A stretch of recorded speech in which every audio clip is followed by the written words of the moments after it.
Good now, revolutionaries, and welcome to Rise Up After Dark.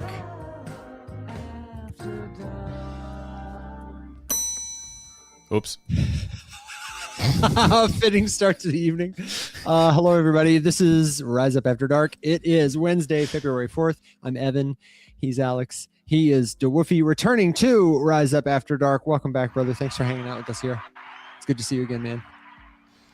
It's good to be here. I'm trying to make some posts and pump the conversation a little bit. We were having too much fun talking backstage, and I didn't actually I posted earlier today, but I want to no do it now. prep. No, this is raw, unfiltered, DYOR, BYOB, or have two or three. Let us know what you're drinking. If you have a crypto question, if you're just hanging out or you're seeing us for the first time, then hello. It is so good to be with you. If you are listening in podcast land, first of all, do yourself a favor. Get over to YouTube, get over to X so you can see the video, because the hair is Heron, and we will share the secrets tonight. Already backstage, we've talked hair care secrets. We have talked drinking and breweries, and who knows what we'll get into. The best place to follow up with us, wherever you listen, whenever you are. See what I did there? community.rumshq.com. Okay. Enough commercial. What are you using in your hair? You're using salt, and you said granola. Does that mean you wash it less than you'd like people to believe you do? Because I will tell you, a secret to good hair is not washing it so much, especially at least for me. I used to wash my hair all the time when I was a kid, and it was like. I do that. I meant granola more in the sense of that, like, I see ingredients that I can't pronounce, fragrances. I'm like broadly against stuff that you don't like. I'm pro progress, and there's a lot of medicines and things in the world that I'm very happy exist. I do think there's a lot going on our bodies and into our bodies that probably is less than ideal. So the more I can minimize that and just have like salt, water, aloe, and some oil, it's like a nice healthy lubricant and moisturizing. I'm probably going to be better off that way in the long term. It's a guess. It's an N of one experiment, but when I see long ingredient lists, red flags go up.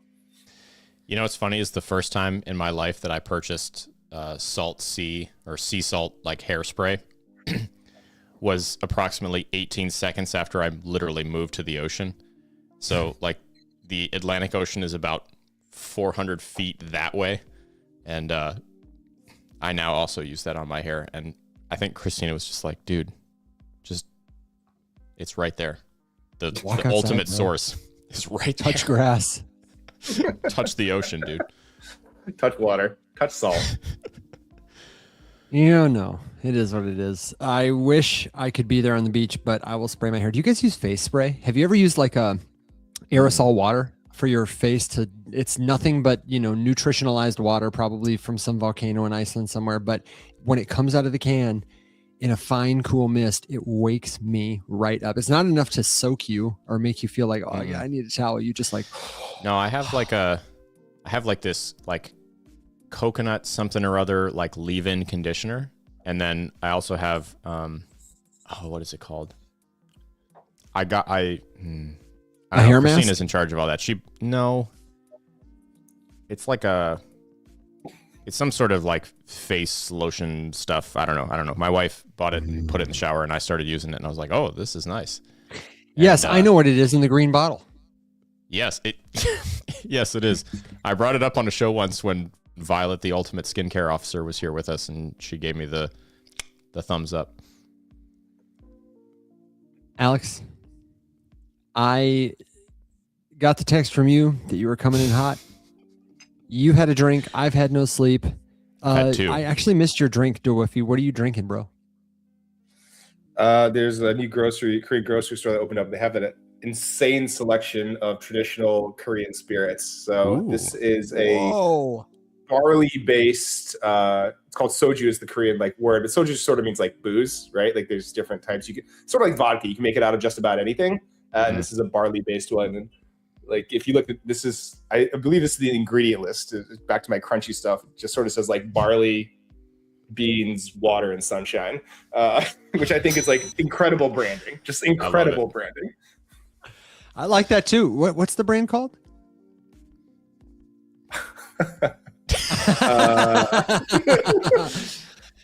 A word I don't know. Yeah. I'm going to go with golden barley. Golden barley. Okay. That's what we'll go with. Yep. I like it. That works. Okay, Alex gave himself an accidental point. Dawufi, you got a point for golden barley. And if anybody is new to the show, you're coming through for the first time and you hear that sound, it means somebody we're speaking about, somebody who's speaking, they've gotten at least 1 point. I saw Christina's here, so she'll get 5 points. That ding when I was just testing, I'll give that one to me. And if you want a point or know someone who should get one, let us know. This sound means somebody lost a point. So whoever gets the most points at the end of the night wins some fabulous canned applause. And we were asking Tori before the stream, Dawufi, we've been working with Arculus, and they, as part of our partnership, gave us a couple dozen wallets to give away at our discretion. And we've tried really hard to give a lot of them away, but I suspect because people haven't claimed them that we're a little short. So we probably will give away some wallets on the stream. So like if you need cold storage and if you are not sure how to use it, let me tell you what, the Arculus wallet, it's a great user experience. I happen to have 2 brand new ones right here, even an XRP branded one. Don't worry, they're not going to ship you the one from my house. It's a great way to take your crypto seriously, to learn cold storage and self-custody. So let us know and we will probably hook you up. Jane Polly said, Evan, I sent you a pic of the books you asked about. Thank you. I will look. Go ahead. I'm sorry. Does the XRP one come with XRP on it? Because this is like a missed branding opportunity. If not, I feel like. And listen, I have to say that especially after this morning, when I got accused of even more XRP hate, like I too have one of these that they sent me. So like, let the record show. It is sealed. It's still like sealed in the original packaging. I would sign this and give this away for sure. Yeah, we keep saying we're gonna get like some gold Sharpie markers and sign our names on it and give them away to somebody because I don't need another one. But see, the problem, Evan, is that the other category of wallet that we're also including in the giveaway is the one that has Will's jawline on it. So like obviously, you're gonna pick that one. I was gonna say, do you guys not have stickers like? You have the morning show like logo. You should be slapping stickers on this stuff. No. Listen, man, we have a like purple wallet with this on it coming like from Arculus before too long. Okay. Giving a handful of them away, and I'm pretty excited about it. It's the most conceited thing that I've done in crypto thus far is that my hardware wallet will have my face on it. I'm pretty excited about that. That's sick. I'm a fan. I'd like to clap it up for conceitedism and believing in yourself in 2026. I'm a fan. Thank you. Yes, you got to believe in yourself. I am such a big fan of that. Do you know, Dawufi, do you know Azim Khan from Maiden now? I saw him on your stream. It was interesting stuff. I didn't realize it was preparation for this stream when I tuned in. And then I'm not. Spoiler alert. Listen, man, Alex is going to give you a pop quiz, but I wanted to know because something I think Azim embodies, and one of the reasons I'm glad to get to know him better and just watch him move and work in the space is he is that kind of guy who's like, if I think I'm good at something, and I want to do it, I'll do it, and I will own that I feel good at it, or I will own the process of becoming good at it, and really is like a very positive version of I am him. Whoever I wish to be, I am him, and I think we need more of that in 2026 because I feel like we're down. He's him. He is him. Big fan. Oh, man. Okay. Him and Mashal both. What a power couple. A power couple. Mashal is over at Octant, Mashal Wakar, and they've been married. I forgot he told us the story, how long it's been. I think he said just since the pandemic is when they got to know each other, and I may be misrepresenting it, but they're both lovely. You should know them. Dude, can you tell people who may not know you, who haven't seen you or haven't seen you in a minute, just remind them who you are and what you do, and I'll show your fancy website on the screen and stuff. Yeah, unfortunately, I'm not him, but I am someone. My name's David, but I go by Dawufi on the internet. I've done a lot of stuff in crypto. It's all been on the sort of sales marketing side. It's been a lot of deep infrastructure projects. It's been a lot of shit posting on Farcaster, which is where a lot of people probably know me from. But ultimately, what I'm up to today is I have decided that it's time to take my skill set and sort of spread it out. So I am some sort of consultant, architect, coach, combination of the three. Ironically, it's much harder for me to find the words for myself than it is for other people. But I help early stage founders sort of like figure out their position, what they stand for, and then how to go tell that to people to make it into a business. That's sort of the short version of the way I'm describing myself these days, at least. You got the links over here. Are you still using Farcaster these days since the acquisition or before? Yeah, ironically, I got more active because the timeline got a little better. Like my affinity and relationship with Farcaster is pretty exclusively timeline based. I have friends outside of Farcaster that I've made through Farcaster, whatever else it may be. But during periods of let's call it base integration, where it becomes extremely token focused, I tend to lose interest. And then when people start talking about the future of decentralized social media, what it means to own a profile, the benefits of building on a social network with a wallet integrated directly, I get more interested again. So I sort of fall in and out of love with Farcaster. I think a lot of the people who've been there for a while do the same. But ultimately these days, there's a revived conversation on there that I'm finding pretty interesting. And to be blunt, I think the changing of hands has sort of tempered expectations in the bear market for financial return for posting fucking nonsense. It's like my honest opinion. Yeah. So anytime that happens, cream rises to the top. Posting fucking nonsense. I went the other day to DeFi Llama, or maybe it was Alex who was screen sharing, and we were looking at base, and I was kind of surprised to see Farcaster topping the volume list for the TVL list. Dude, and yeah. I wonder if that's a thing since they've started doing wallets. I remember Dan Romero was posting about, hey, now that we're doing this trading thing, I don't know, 6 months ago, you would know better than me. He seems to be like, that was the killer product. And then they kind of pivoted from that, but maybe it's taken off. I have spent time there, but I feel like most of the stuff is like hobbyist stuff still, niche stuff. And I don't feel quite technical enough or interested in cornering myself off in base enough to feel like I get utility out of it. I feel like I got to spend more time there, which is fine. Like community is good, but I find it to be kind of a barrier to my entry. I was surprised. Things change all the time. I think the ability to, launch tokens in feed and drop accordingly, right, is like a sort of like way to like real or artificially pump TVL.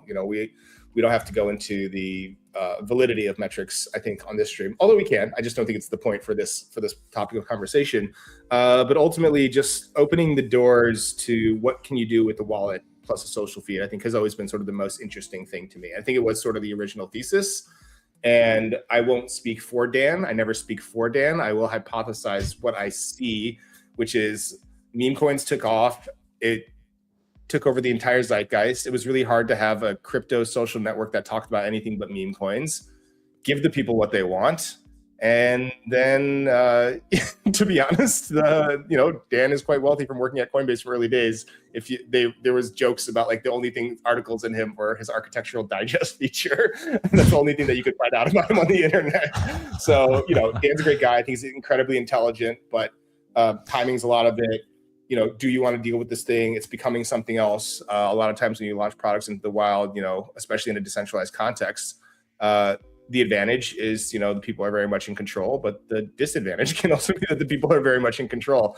And I'll never fault anyone for, feeling that their time with a particular project has come to an end, especially when they steward it as well as they did off to other hands. So I'm excited to see what comes out of it. I'm excited to see what happens next. I still think there's a bunch of interesting examples of new things that people can do. And there's folks like, the Bracky guys who do like sports betting, but in feed and with this wallet and in a decentralized nature that, remain interesting to me, and they continue to grow and continue to see, great progress and adoption. So two sides, same coin, as always with most things. Totally. I thought it was really interesting in the wake of, Farcaster's recent developments that Dan got flack, because like all I remembered as, like a really early user of Farcaster stuff and Warpcast, going back years, was how like aggressively present and responsive Dan was the entire time. Like, I feel like I saw him all the time, and the FUD made no sense to me about him, because it was just like this lazy, like, oh, Dan didn't do shit and he made a ton of money and whatever. I was like, dude, I don't know. Like, tell me that you have never been involved with any of these things without telling me that you've never been involved with any of them, because I feel like you couldn't scroll like 6 seconds without seeing another Dan post about something that they're doing, something that they're implementing, like something that's happening with Warpcast at the time, or because as I understand it, Warpcast is not called Warpcast anymore. It's right? They went back and forth in the branding. Okay. I had my public disagreements with Dan, both on my podcast and on Farcaster, about some of the stuff that he did. He always sort of approached it with, yeah, interesting idea. We did what we did. I was like, all right, cool. But yeah, with the Farcast Warpcast thing, I mean, he clearly cared. Like he like, there's all these stories. Dude. Like he had like, I think it was A16Z CSX or CSS, one of the two. I always get them confused, where he showed his calendar for like the first like 6 months of Farcaster.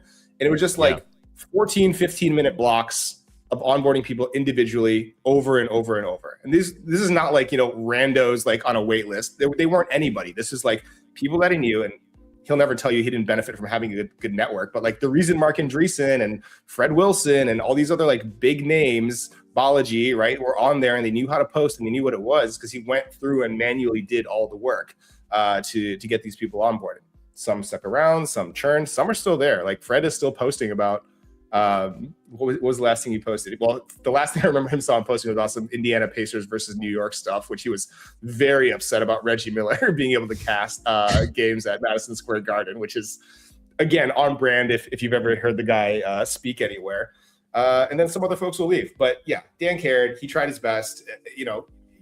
I really find it distasteful for the type of people that speak on other people's characters in these types of situations, especially when it's so obvious that he literally returned all the money, which is insane. I don't know if you guys caught that on the timeline, but they returned 100% of capital, which is absolutely fucking bonkers, because they ran the whole thing off stablecoin interest, basically. Yeah. And dude, like, just again, to be clear, I think like if you were to sit down and try to think like, okay, what is the single hardest like business to start and make successful, it's got to be starting a social media platform.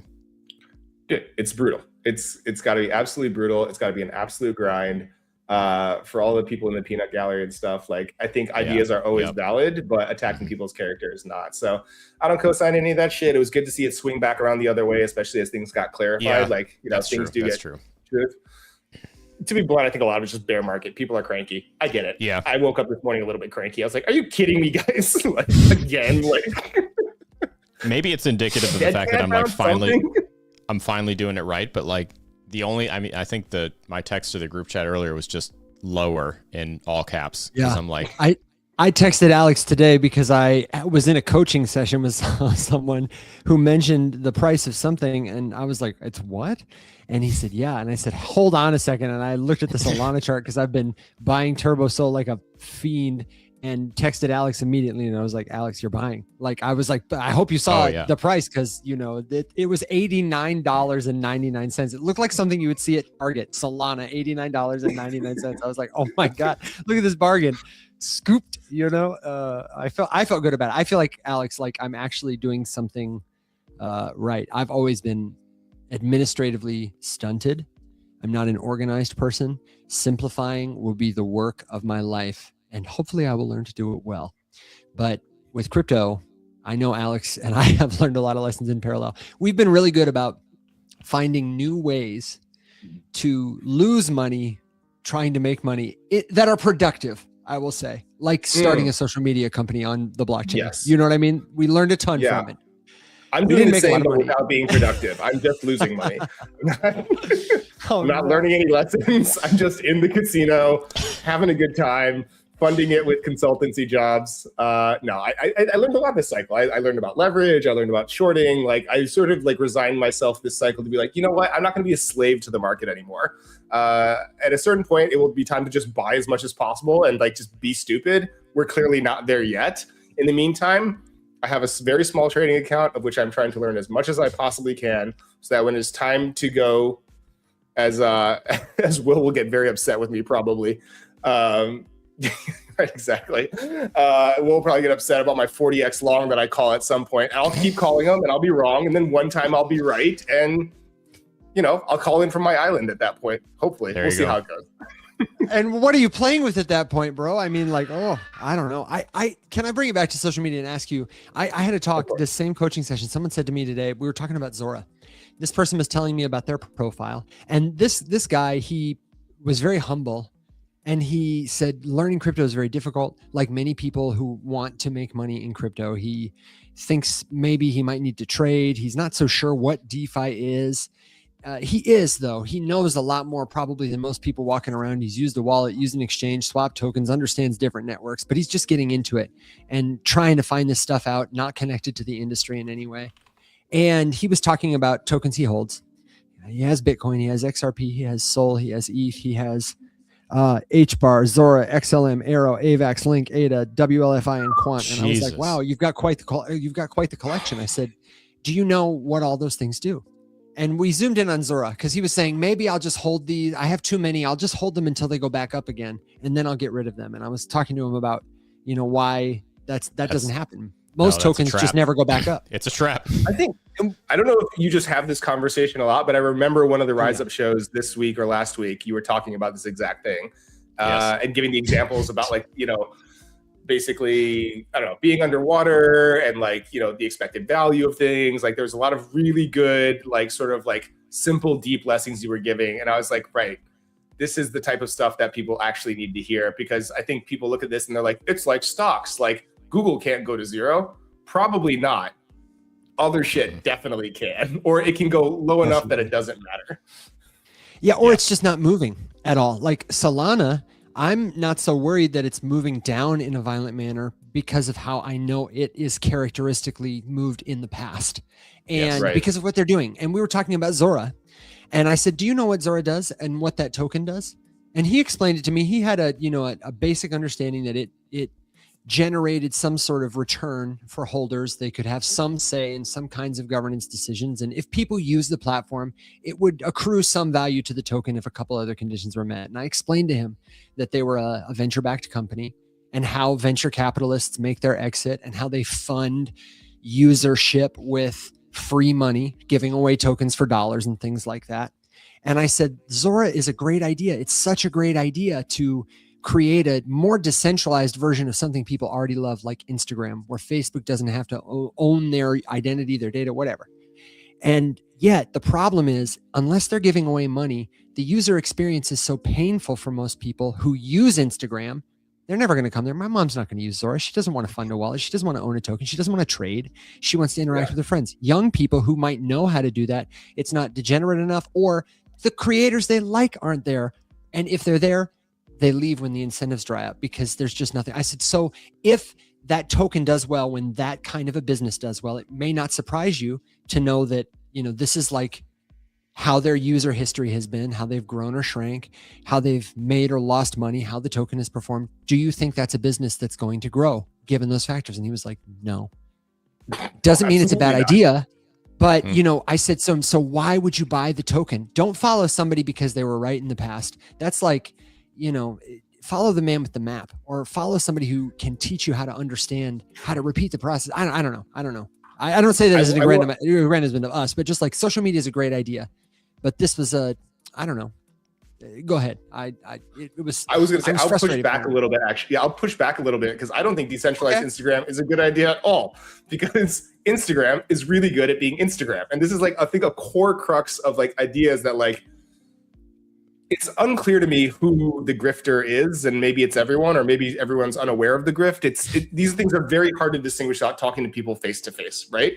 But but this idea of it's Instagram but decentralized. It's first of all, no one cares about decentralization as a thing, right? It's a feature I know you guys talk about. It's what does it do for me? It's decentralized. Exactly. What does it do for me, right? It's like telling someone it's a car that with a carburetor. It's what does a carburetor do? Yeah. It's got a carburetor. I don't fucking care, right? No. So I think that's one part of it. But the other part of it is so many people are out there building decentralized Instagram. And to your point, it's not as good as Instagram. So you can't call it decentralized Instagram in good faith. You have built something else that resembles something that a lot of people like. It doesn't count. I'm just sorry it doesn't. I think Jacob's probably a nice guy, but these things, I think they're bad ideas, and I think there's too much of it. And I think it creates negative feedback loops around the culture of crypto, where there's so many more interesting things, even just stablecoin, being able to send that to your uncle in a different country because he has a cancer treatment needs, right? Like a million interesting, cool things that you can do with crypto. And we're out here telling people, check out this shitty version of an app that you like better somewhere else. This can't be the way we onboard people. It just can't. Alex, sorry. No. I agree. And I think that rather than calling it just a bad idea, I would just call it kind of a tired idea. And it's unfortunate that we still see it at this stage, because if you think back to the way that we were advertising or hyping or selling an altcoin 5 years ago, that was it. Like, that's all you had to do was say, hey, it's the crypto version of, it's the decentralized whatever. And that was enough, because all you needed at that point was a bumper sticker. But if you're still selling a token to me in 2026, the year of our Lord, that is just like, hey guys, it's crypto, except it's shittier, then I'm like, okay, we move past that. Like, that was time. We can't do that anymore. And I mean, I agree. You know, I think too, like, I think the concern that an artist would have with Instagram is so valid, but we have to recognize that it's really niche. Someone who's concerned about like the ownership rights to the thing that they post, when the vast majority of people who are going to use a platform like that to share a picture are going to share like a picture of an experience or a thing with their family. They want everyone to see it. Nobody cares. Like, you know, not to say nobody cares about the thing. Nobody cares like who technically has some sort of obscure IP rights to the thing. And, vehicles exist for artists to be able to own their stuff, own their IP, all that sort of stuff, without having to then try to port your entire audience into another social media platform that, like you said, Dave, you know, works more poorly than the one that exists. You know, I don't know. I and it sucks to say that, because like I love the idea that sends us into like why decentralization. More so, but I don't know. I just think it's. I know you guys talk a lot about like why decentralization matters on the show, and like that's one of the things that I really love about watching it, because it like reminds me, honestly, like sometimes I wake up in the morning and I'm like, why the fuck am I doing this? And like I'll turn to your show and you're like, right, these things are important. There are weird things going on in the world that I am genuinely concerned about. And these things are good. And it's sort of crazy to me how you can look back on most sort of technological step changes, right? And the first thing everyone does is like, oh, it's like the old thing, but new, right? It's like, oh, let's put newspapers on the internet. And like, turns out Twitter is actually a much better product than newspapers on the internet, right? Like, at least for distributing news and information. So you get these different changes. But the real problem, for me at least, when I talk to a lot of these companies and I look at them, is like, whether it's Zora or anyone else, it's like, I just get this deep sensation that none of them talk to the people that they were supposedly building it for. And that like deeply disturbs me. Yes. I don't know any creator.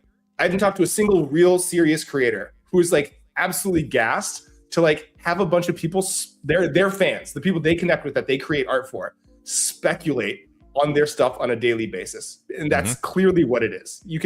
I forgot, it was some senator, it was some justice that said like, he was asked to define what pornography was. He goes, you can't define it, but you know it when you see it. Right? Same thing with the creator tokens and everything. You know it's speculation. You know it's gambling. And I don't know any artist who like really loves their craft that wants that. I know literally zero. I know a good amount of artists.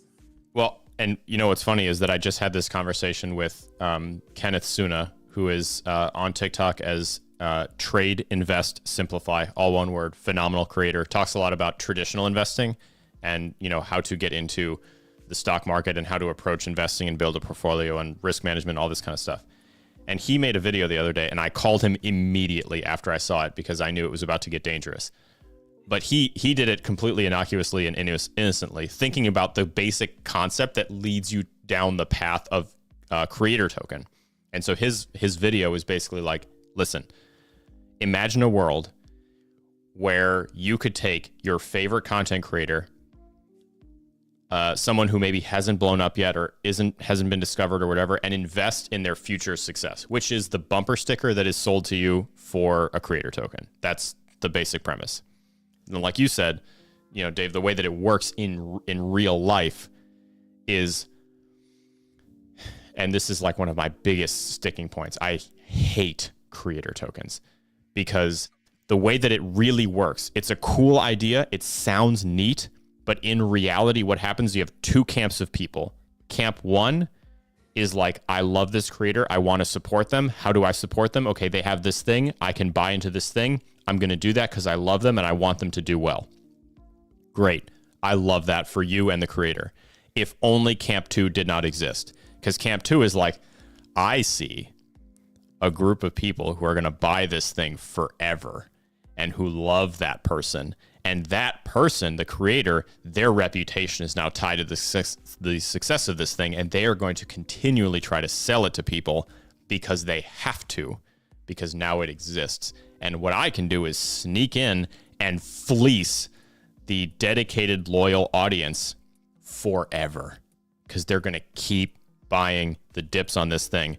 And all I have to do is max extract. The classic PvP casino that exists with meme coins, and with, honestly, you can't even just say meme coins, with like altcoins in general, the small, more fringe ones. And then you just start playing this really dangerous game of money very aggressively and systematically changing hands between the loyal fan base who is doing this because they love this creator or because they want to be supportive or because they get value from whoever it is.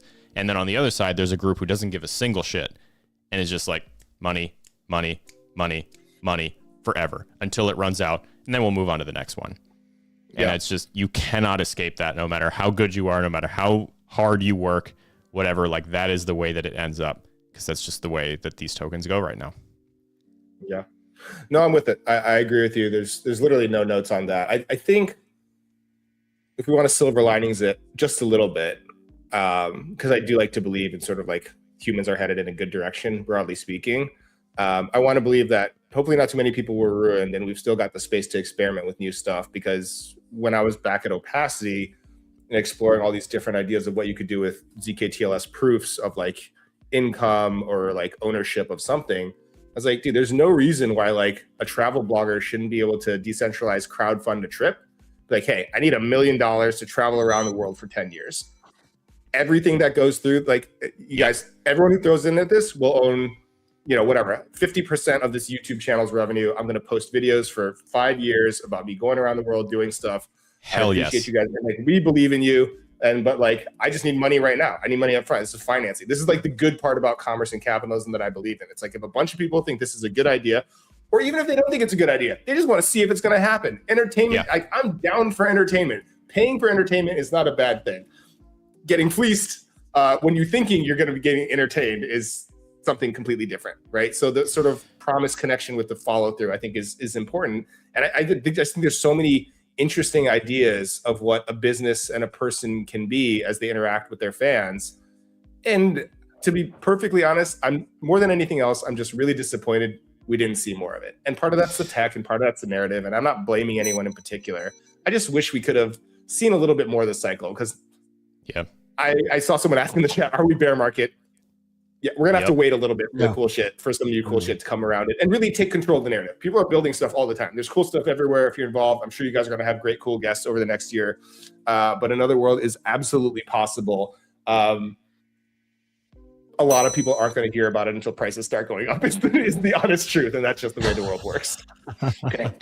Let me say about creator tokens, though, and also decentralized social media. I would push back to agree with you eventually. When you talked about nobody wants decentralized Instagram, it comes down to what the definition of Instagram is.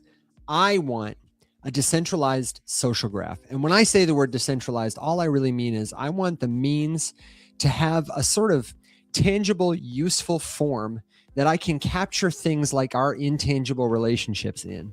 For example, if I had a platform where different people could issue not just, here's my fungible token, buy it or sell it, the supply is 1 billion, everybody buy it, it goes up, it goes down. But if there was the means to issue and program tokens to say, I want to give people a token when they visit my profile. I want to give people a token when they like my video. You can buy it, maybe you can't. Some of them are hyperinflationary. You earn them every day when you visit my page. So I can see who is the most loyal fan to me in this moment right now, who's the most obsessed with me right now. A token can measure that better than just about anything I can think of. And then at the end of every month, I would want to be able, as Burger King, to issue the customer who bought the most of my sandwiches the MVP token for this month. And it's probably an NFT, and it's probably got some cute collectible artwork, and it probably means you get $5 off every sandwich for the next year. And McDonald's will be able to see that, presumably because it's public. You'll be able to earn more from your receipts because they're verifiable, provable. The McDonald's game at Monopoly will go so freaking hard when it's tokenized, and when Burger King can see the people who obsess over it and then market to them without even needing to know their name. I think that's what would be valuable about a decentralized anything social. Evan. Alex, you're chomping at the bit. Hit it. You know. Sweetheart, you know what I'm going to say. Because the thing that Say you're it. describing exists, and it's called POAP. And it's one of the coolest... No. It's one of the single coolest projects that has ever existed in this entire industry. And I think that you could take that... I think you could take the way that POAP works, and I think you could add more to it. I think you could expand. You could add more to it. They're not flexible enough. We are being unimaginative. Okay. So combine it not with POAP. POAP is super imaginative. Obviously, we love you guys. But think about the way that that the arena does it, because I think that they accidentally stumbled on kind of like the best way that I've seen personally to do like profile or creator based like ticketing, tokenized ticketing. With a creator without having to create this like unfortunate again the dichotomy of the like loyal fan with the predator who just wants to fleece them for all they're worth. Take advantage of the fact that they're like invested and loyal and going to like hold on to this thing. There's got to be something there, like with these different pieces that exist, and like combining the way that you can use a POAP to reward for a thing, like with a tokenized representation of the thing that you did, and then be able to track where those things exist and send, we've used the Taylor Swift example, for a long time because she was the one who went in to wrestle control and ownership of her material back from a predatory, ownership agency, whatever it was. And that was like prime target for tokenizing something. And then being able to take from that, wallet tracking and like cataloging how you've interacted with this thing, when you earned the thing, what you did to earn the thing, and then be able to send in, a reward structure that like appropriately reflects the way that you've interacted with whatever the thing is. I think that's the answer. I think the answer lies in some sort of amalgam of all three of those pieces, I agree. I think that it's not flexible enough. Just to say to POAP, it doesn't. POAP is great. It's a particular solution. They're very opinionated about commemorating things worth remembering. Yeah. And I want the product or service or tool, those label printers where you can just type Alex and it'll print off an Alex label and I can stick it on your forehead right now. I want that for tokens. And I'm just amazed that Vitalik and Zora and Jesse Pollock and everybody who's really, I believe, putting their best effort, especially Jesse, because he's taking this as a champion of a cause. Back it up. Can you like, how would that work? What do you mean?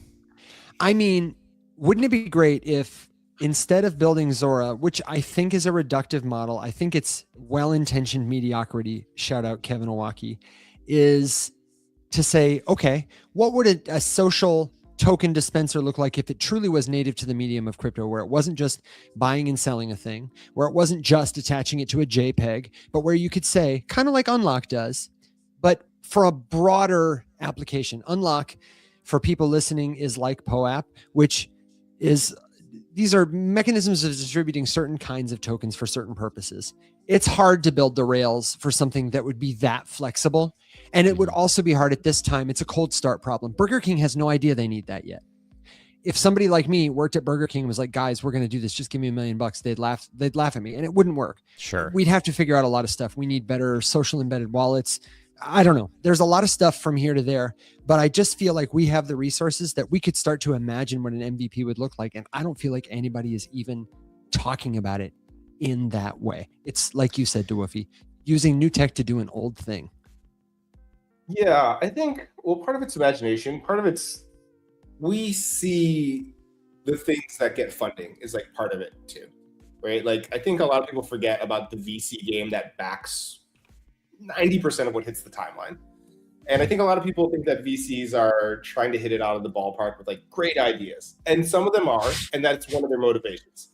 Another motivation is to earn money off the fact that you invest money and make sure that the next time you go ask for more money, you can get more money. And a lot of that is easy to explain stuff, staying on narrative, not taking too much risk, following trends, because it's a lot riskier to go against the grain than with it if you're a venture capitalist. Unless, you know, you're a solo, made $1 billion on Bitcoin type of guy, which I applaud you. I respect you, but that's not really what I'm talking about. This is like part of the issue, I think, because Evan, I don't think you're wrong, but I think one of the more interesting things to consider might be that I think what you're talking about is probably in a lot of pitch decks when they start talking about their total addressable market, right? The TAM is what people don't even get me started around it, right? It's like, we can do this for the whole world and on Mars and everything. Right? It's like we could be the first $1 trillion company. But Dave, you got to remember that right after they say that, there's like a whole slide dedicated to how, but we don't believe we need to talk to any of them. They're total grifters. Yeah, exactly. We're going to keep it a secret. And they're all just going to show up magically one day. And we'll never have told anyone anything. We're never going to. Advertising is for scrubs. Right. We don't need to share. There's no story to tell. Dude, that kills me. You know how many? I can tell who's been on the sponsorship meetings recently for the show. Right? Okay, but for real though, that is such a crypto company and project trope, is like this thing where you like look me in my eyes, in the windows to my soul, and you tell me like you're solving a problem to bank the unbanked or like for the next billion people, and I'm like, bro, you're not even talking to the first 100,000. You need to calm down. The first 100, dude. I was gonna say 100. I was surprised you followed that up with 1,000. I've met some founders who are out there cranking away. I'm trying mass to be adoption. Yeah. we need to, as I always say, we need to conquer mild interest before we can get to mass adoption. Yeah. That's a good one. We're still there. Absolutely.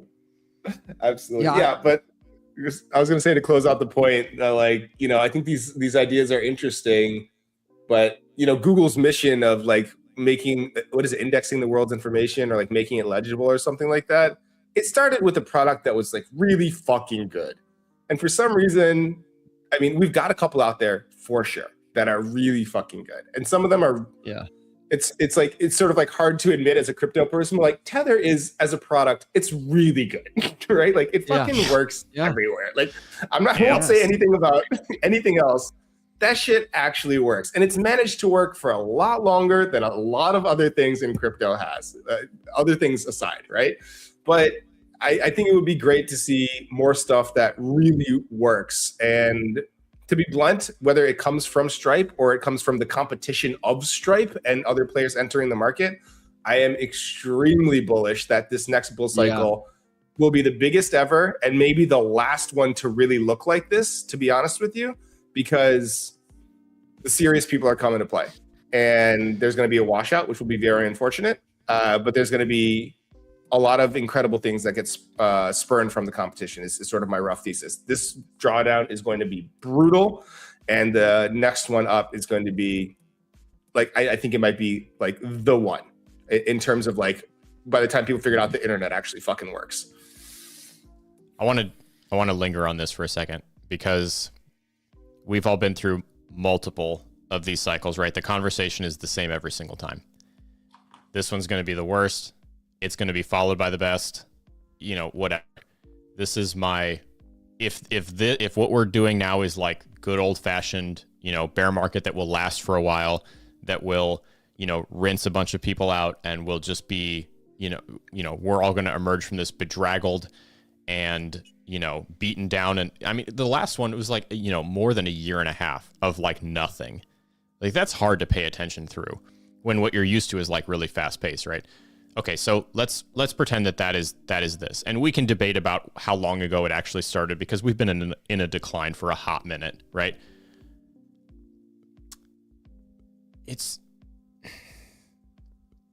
I struggle to think to myself like, okay, why would anything be different? And the part that I get hung up on is what was the thing that we all said was like going to catalyze the last one? It was this idea of like institutions buying stuff. And spoiler alert, they've been doing that for a while. It's not going well, and it's getting exclusively worse. And to make it even worse, now we have legislation that supports them doing that in a more predatory way than they did before. And that part's getting worse. So, to your point, if we were to come back from this and see like a resurgence in a handful of things, those things are now going to fight very, very predatory legislation, which I think could actually finally be the piece that like really makes a difference in what can even return. There was a comment really early on in the stream that was about Fidelity's stablecoin, FIDD, on Ethereum. And what's really interesting about that is like the perfect example of why this is so hard to like navigate as a person who's trying to pick a winner. Like what crypto do I buy as things are cratering? What should I be keeping my eye on? Because in a world where large scale institutions, non-bank financial institutions are running the game, they're all launching their own stable coins. Where do they exist? Are they building their own infrastructure to host them on? All that sort of stuff. I don't know, man. I don't necessarily think you're wrong, but I think that saying it with that kind of generalization is perhaps, I don't think that's ever going to happen again. I don't think it's ever going to happen again that like there will be a resurgence in any large number of things. I think so many things basically are cooked. Because, like, I mean, you guys went through the graveyard on the last show that I watched. I think my favorite EOS was on there. There's some other, I think, I bought that one many years ago. Yeah, exactly. I don't think we're disagreeing. I think there's a little bit of a framing thing. I love it. I love it so much. There's some framing stuff here going on, right? I'm talking less about investment right now, more about like building interesting things, cool shit. Because I sort of have faith in two things. And I hope you'll agree with me, Alex. If you don't, I would totally understand. But Evan, I suspect you'll agree with me too, but we'll see how this point plays out. I have faith in a couple of things. When I first got into crypto, it was 2017. I saw Vitalik talk. I was working at like an alternative investments firm. I couldn't fucking take it. I was like, this is the future. And like people were like, how's this ever going to happen? I was like, you're going to get central bank coins. You're going to get the corporations. Like this is the ultimate bull case, right? That the powers that be adopt this stuff, because I have ever increasing faith that the powers that be will want to co-opt anything that they possibly can to give themselves more power and money. And yes, I have like deep faith in this. Mm-hmm. I also have deep faith in the sort of incompetence of scale, if that makes sense. When you start passing these legislations, I think they're always acting in their own best interests. And the very interesting things happen in the nooks and crannies that people don't see, or that like legislators can't see, or that entire countries can't see coming, or that no one can see coming until someone does see it coming. And there's no way to plan for that in advance. So my hope is, as we go through this like cycles and stuff, we'll say what we can talk about clarity if you want separate. We can talk about genius. They are what they are.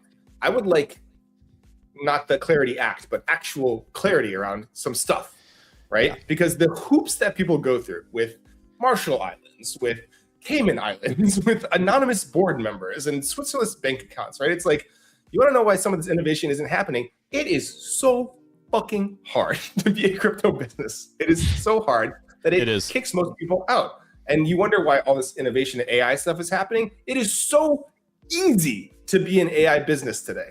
And if we can just move things around a little bit, I think there's enough genius and enough power in what Satoshi and Vitalik and all these people have created that we'll see a level of innovation that is probably more hamstrung than we want it to be, but more interesting because of the amount of experiments that people can take. So would I buy anything? Would I tell any of my friends and family to buy anything other than top 5 crypto market cap? No, absolutely not. I wouldn't tell them to buy anything under the top 2 for any sort of long-term period, right? I think like my honest take is that every cycle since I've been in, you sort of add one to the stuff that you can buy. First one, all you ever want to buy was Bitcoin. ETH made it. ETH gets into it. I think this time you can probably add Solana as like, these are 3 that are like, they've been around long enough. They've been up and down. I wouldn't mind saying if you're going to take 10% of your net worth and you wanted to put it in crypto, please don't go outside of those 3. If you don't watch this stuff, if you don't build this stuff, like if you're not going to watch it, like just kick back, relax, and whatever version of those 3 you want to do, it probably doesn't matter. Either it's life-changing money or it's not. But I do want to like put that framing into clear context, Alex, because I think we're headed for some bad times, but I do believe before darkness before sunshine too. And you're saying you think it'll be bullish in the sense that it will be like expansionary in terms of ideas, and that will bring people's excitement and that will bring capital. I think you're gonna get more ideas that are really interesting. I think you're gonna get more people of high caliber that are excited by things other than speculation, right? There is a massive team at Stripe that is getting exposed to crypto in a way that they've never been exposed to before. Yes, maybe they were interested in it, maybe they own some Bitcoin, but building products on stablecoin rails and building out an entire blockchain for financial payments, there's a lot of really smart people over there. And like you can hate on centralized companies all you want. More smart people with interesting ideas in the space is good for your badge, I promise you, overall. Yeah. Right. So I'm so bullish on Stripe.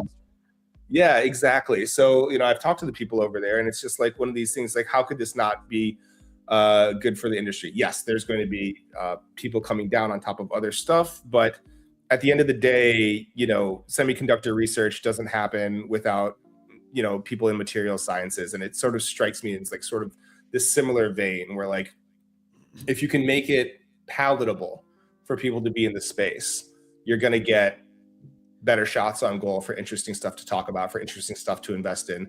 And the downside of that is it means JP Morgan gets a shot at it too.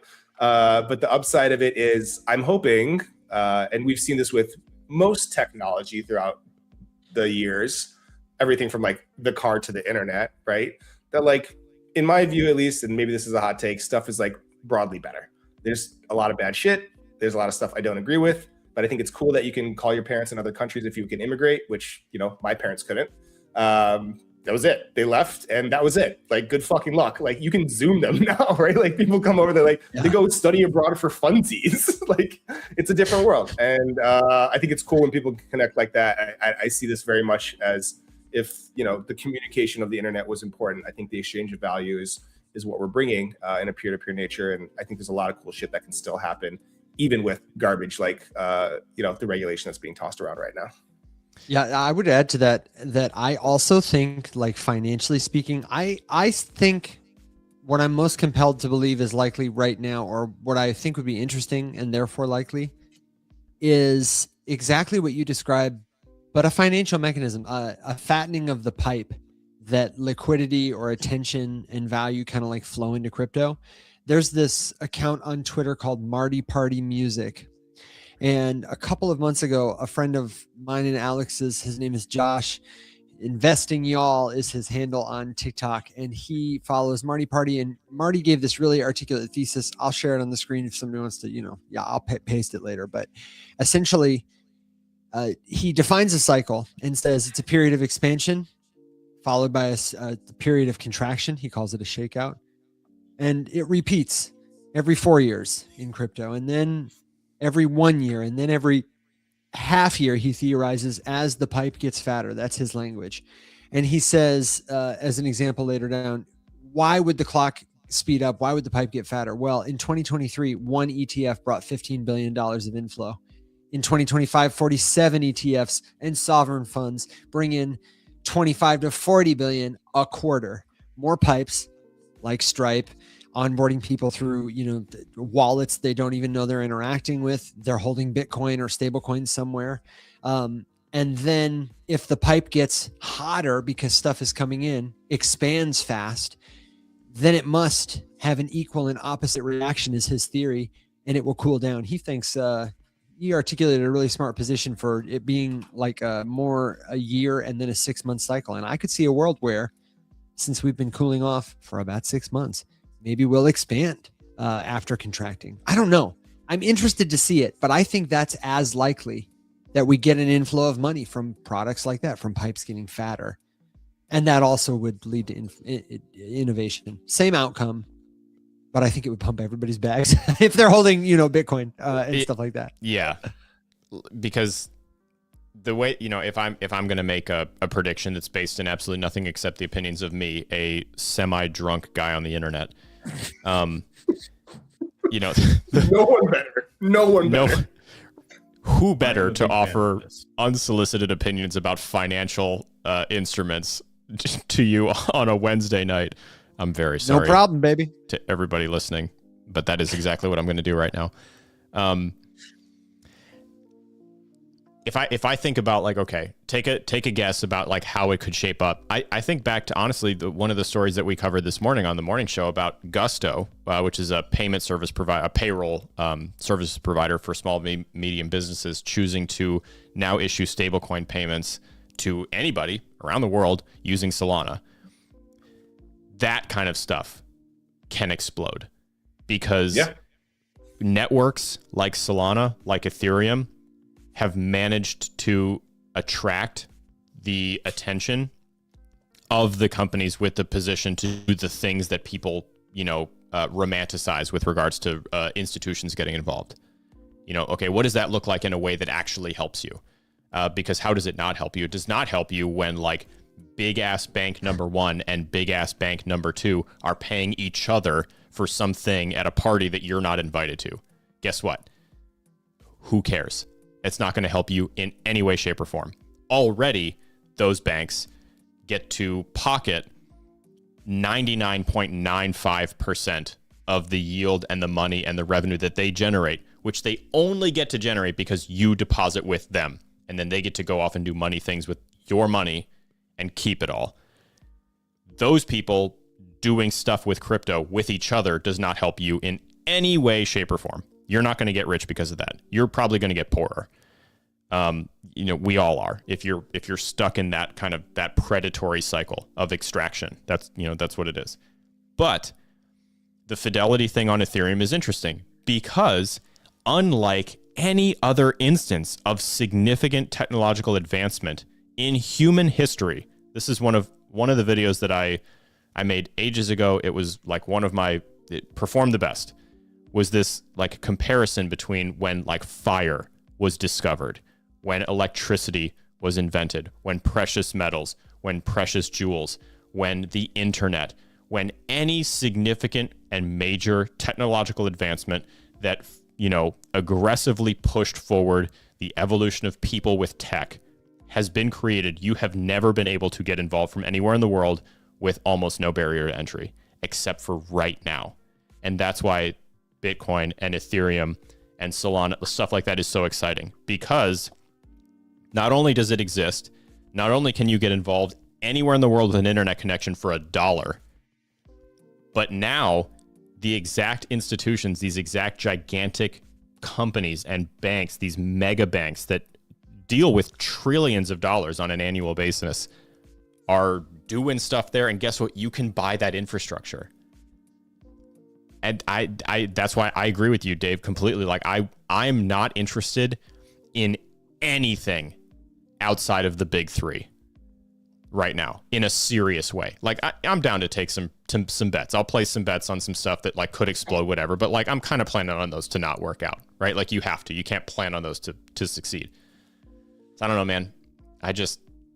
Everything major that's happening is happening on a network that can sustain it with the people who are there that can like make it worthwhile, that are already moving the volume. And what was the comparison we did this morning, Evan? It was like, liquidity and volume on the XRPL compared to how much Ethereum as a network moves on a daily basis.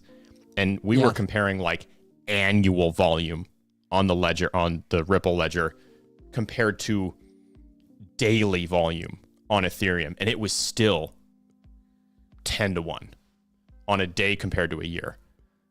You know, like that is going to be hard to topple. I'm so sure that when we watch this back, the title is going to be Evan Liss's Institute Drunk Guys Talk. Pretty much, yeah. Somebody said in the comments I feel about good about Alex that they thought you were a it. little more jovial tonight, and Bearded said pour you another drink. I don't think that at all. I think you guys are making a lot of sense. And actually, Alex, in the middle of our live show, I swapped out one of the sounds on my board so I could give you. As you know, we are just two people sharing their opinions on the internet. Good point, Alex. Thank you, Alex. Fair enough. But I think this is, to get back to my innovation point just for a second, and I'll make it brief on this one. No, go for it. Take your time, man. It's a talk show. Well, I'm getting tired of listening to myself talk about this one, and there's a bunch of interesting stuff to talk about still. But when I talk about innovation, and we've talked about like bootstrapping a social network and like these more interesting ideas that I think should come around, like, you know what makes financing a creator's journey around the world a lot more feasible? When everyone can fund it directly from their Gusto 401k with stables. You know what I mean? Like, this is like the stuff that happens first. And some people were early, some people were wrong. I was late until I was early. You know what I mean? Like, some people were like, wow, you're so early. It's like, I remember like, just like a funny story, like about Farcaster. Like, I was one of the first like 10,000 people. So I had like a 4-digit, they call it an FID, right? And when I showed up to the first like FarCon, which was just like a bunch of fucking randoms in a room, right? They were making fun of me. They were making fun of me for being, oh, you weren't one of the first 1,000. And then frames blew up. And it's just like, it's all perspective about where you're at in the temporal nature of these things, right? And like, if you stick around, I think good stuff can happen as long as you're interested and you think things are cool and you're having fun doing it, which is what I really respect about what you guys do. There's very little downside, right? Don't risk more money than you can lose, and then just otherwise appreciate it for entertainment and like knowledge and learning, and like you'll be fine. Like this stuff shouldn't be that stressful. But in the meantime, like what's the next blow up of innovation? Man, it helps a lot when there's an extra trillion floating around in the stablecoin economy if you want to figure out how to get creators paid for their content. Okay, but you know what though? Because I had to take it here at some point because we have you with us. I genuinely believe. I genuinely believe though that one of the ways that, and honestly, this is like largely an Ethereum success case here, but ZK as an example. And Dave, you were tossing out some of the other acronyms that I was trying to remember last night with FHE and encryption. Yeah. But just because, like, okay, what is the wall that all of this stuff is about to run into because of the legislation that either has been passed or may soon pass in the U.S. government, or in the United States specifically? So you have Genius. That's already law. It's not enforced yet. We have till next year for that. That's going to be interesting, by the way. Like, hey, just spoiler alert. Let me hopefully not be the first to tell you, but pay attention. Genius law, like the laws that are in the Genius Act, are going to start being enforced in 2027 in January. That's when it like rolls out, including the backing requirements for stablecoins. And not every stablecoin meets those requirements. So either they have to adjust or they're going to not be able to work in the US anymore. So pay attention to that.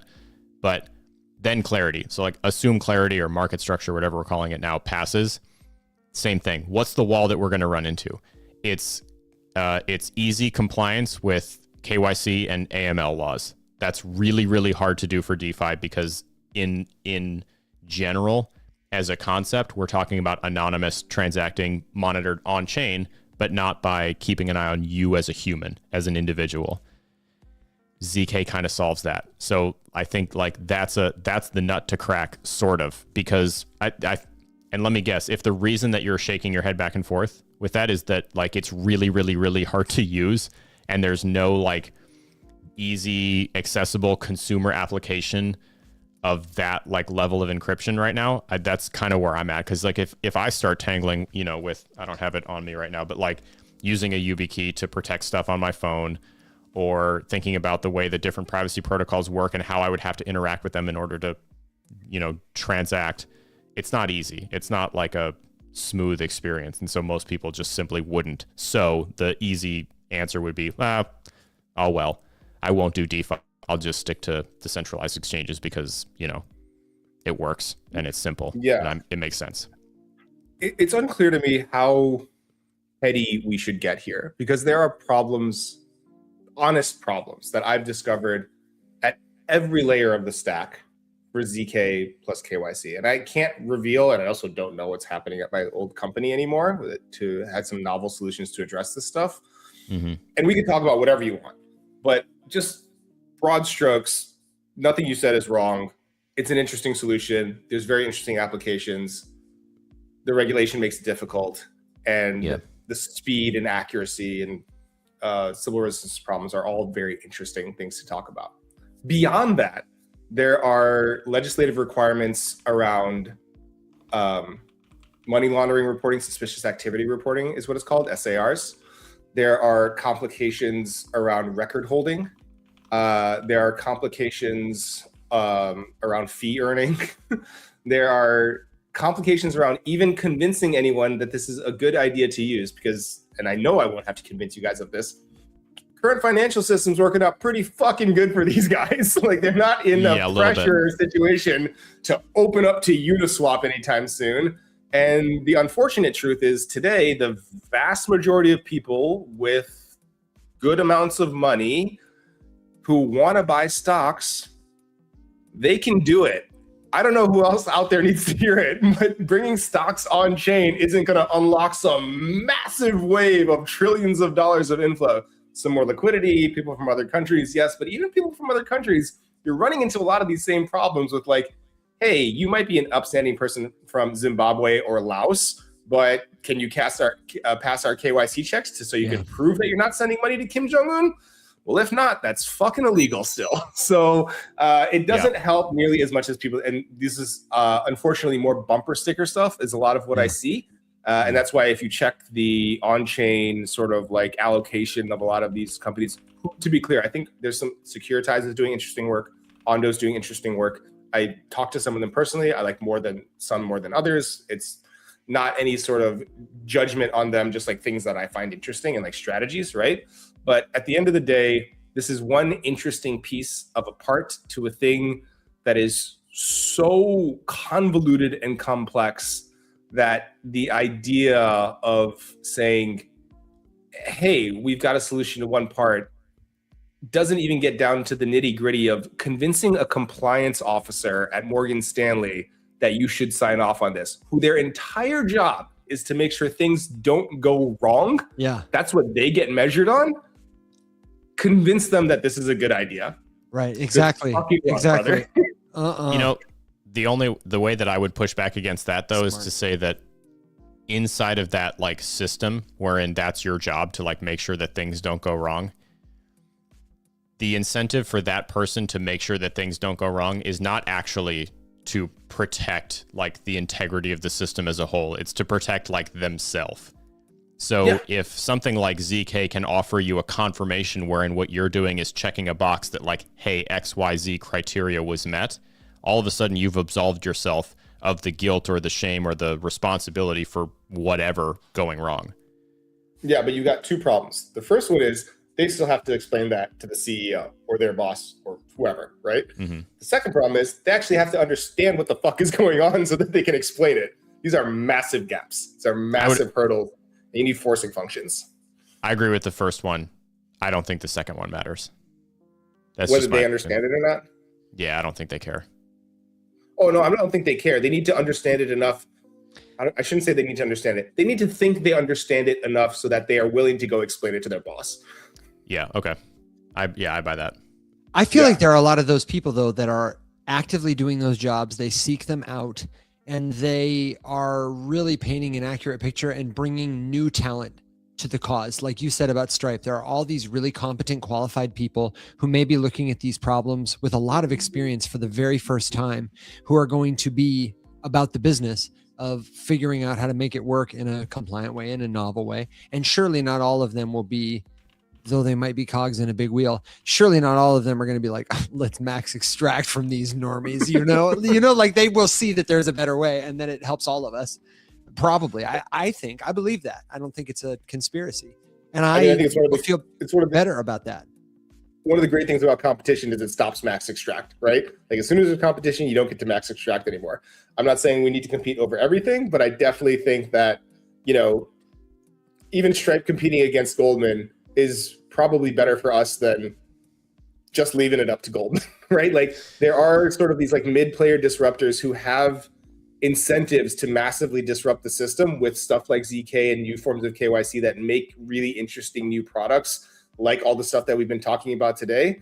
You need to find the right mix of enough resources and enough incentive to actually fight the battle versus the people who have infinite resources and no incentive to keep things status quo. And this is sort of just like roughly how like innovation and like disruption works at scale over and over and over again, right? Like if it wasn't the Model T, it was going to be sticks on a fire, right? Like there's a lot of different ways that like life can get disrupted.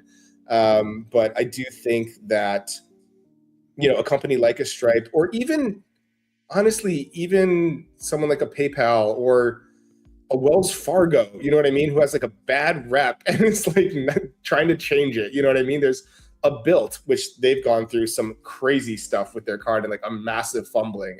But those are the interesting types of companies that are like, they can tell a good enough story and they can get enough adoption to, you know, get to that unicorn status. But then it's like, what do we do next?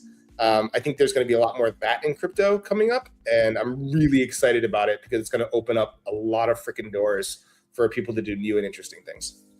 Dude, I just can't believe that you said you think competition eliminates extraction. I think I really disagree with that. I think it eliminates max extraction. I maybe we're doing a nuance there, but I think competition can be fruitful, but I think at like a systemic level, a competitive system where there aren't good alternatives, where competition is entrenched with power, I think it always leads to extraction for the most people. It might like raise the quality of an outcome for many people, but I believe it creates the greatest disparity. I say I believe. It's my understanding that it creates the greatest disparity again and again through history where it's tried. I don't want to get into that, but I would like to get into it some other time because, you know, I feel like I think, though, that you might also be thinking about, you know, fake competition, the false illusion of competition, wherein it's still the same two things that own everything. Well, if you're competing for money, I take it as false competition. I get that money is like a thing that most people fall back on to communicate about things because that's how our world is set up and built. Most people can only communicate about value and resources with money. That's what we've got. We agree it works. I just think it's a false premise. God, this is such a good topic. It's so nuanced though, because like the nature of the thing that is being competed upon also changes the nature in which competition affects the user experience. Because like if you were to take something like gasoline and say, you know, that like, hey, gas station A is charging you, you know, $2.70 and gas station B is charging you $2.75 for the exact same stuff that came off the same truck, then that's healthy competition that is leading to a better deal for a customer in order to attract more people, inspired by the desire to make more money. However, if you would have two companies who are building things and they're trying to compete to make more money and there's like an established price of item X, then the way, you know, the easiest way that you can do without necessarily charging less is to spend less on the thing than sacrificing quality of the item you're creating, which then does hurt the consumer and increases the idea of extraction upon the customer base because, you know, again, money. The idea there is that money is driving both of those desires to, you know, compete more aggressively with your counterpart, both leading to different like outcomes. One is very extractive and the other one is just like straight up a better deal.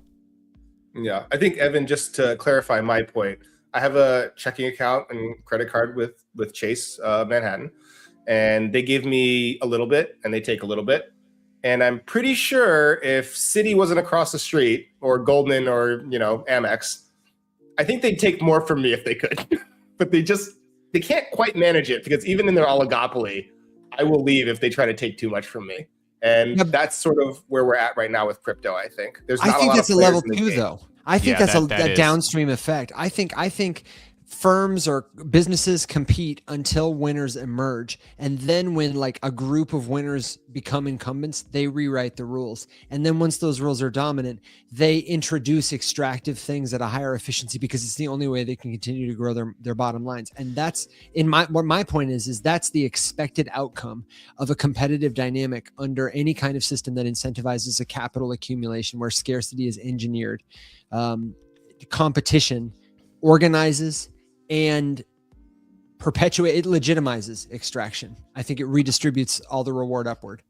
I would also agree with Evan here, just to say that, Dave, I think you're in the minority there. I think that most people, and I was most people for a very long time, will sit there comfortably in the chair of max extract for way longer than you should in theory. One of my really good friends who is a phenomenal content creator, Taylor Mitchell, she has done a tremendous amount of coverage about like different side hustles that you can do. And one of the ones that she's talked about has been like checking and savings account arbitrage, wherein you're effectively like rotating between banks to take advantage of like new account incentives or to like trade back and forth between either like, you know, interest rates that they would pay you for so long or whatever.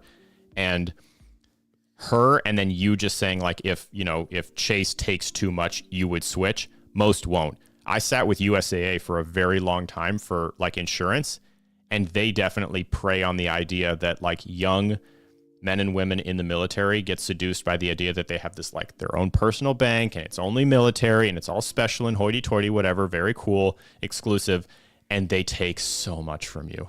They charge you so much for basic things, but you stay there because it seems cool and exclusive and you don't know enough to like go research competitive rates like from other places. And I do think it's cool that you took it here to this particular point, because the single biggest argument on the global stage right now is quite literally about how much these big companies have to pay you, the user, for the benefit of using your own stuff to personally enrich them. It's the single driving point of dissent and disagreement between the biggest piece of legislation on the floor right now, which is clarity. It's quite literally yield on your money. All right, first of all, I take offense to the fact that I showed up drunk and now I have to take notes. I will join the club, bro. That's all we do here. They're not good, but they're there. Chill stream, okay? That's in the comments. It's a surprise how well Alex can articulate. I am surprised as well. First of all, I'm here for the fucking revolution, okay? I've been in crypto. Of course you are. I'm here for the revolution. I want to make sure anyone in the comments who thinks I'm not part of the fucking good guys, I need to clear that air. Okay. We know. I believe in information asymmetries. I think you might be proving my point, Alex, that you left USA eventually, but we won't go down your particular story that road either. I did eventually. Took me too long. Yeah, too long for sure, but eventually, yes. These things do exist. I think the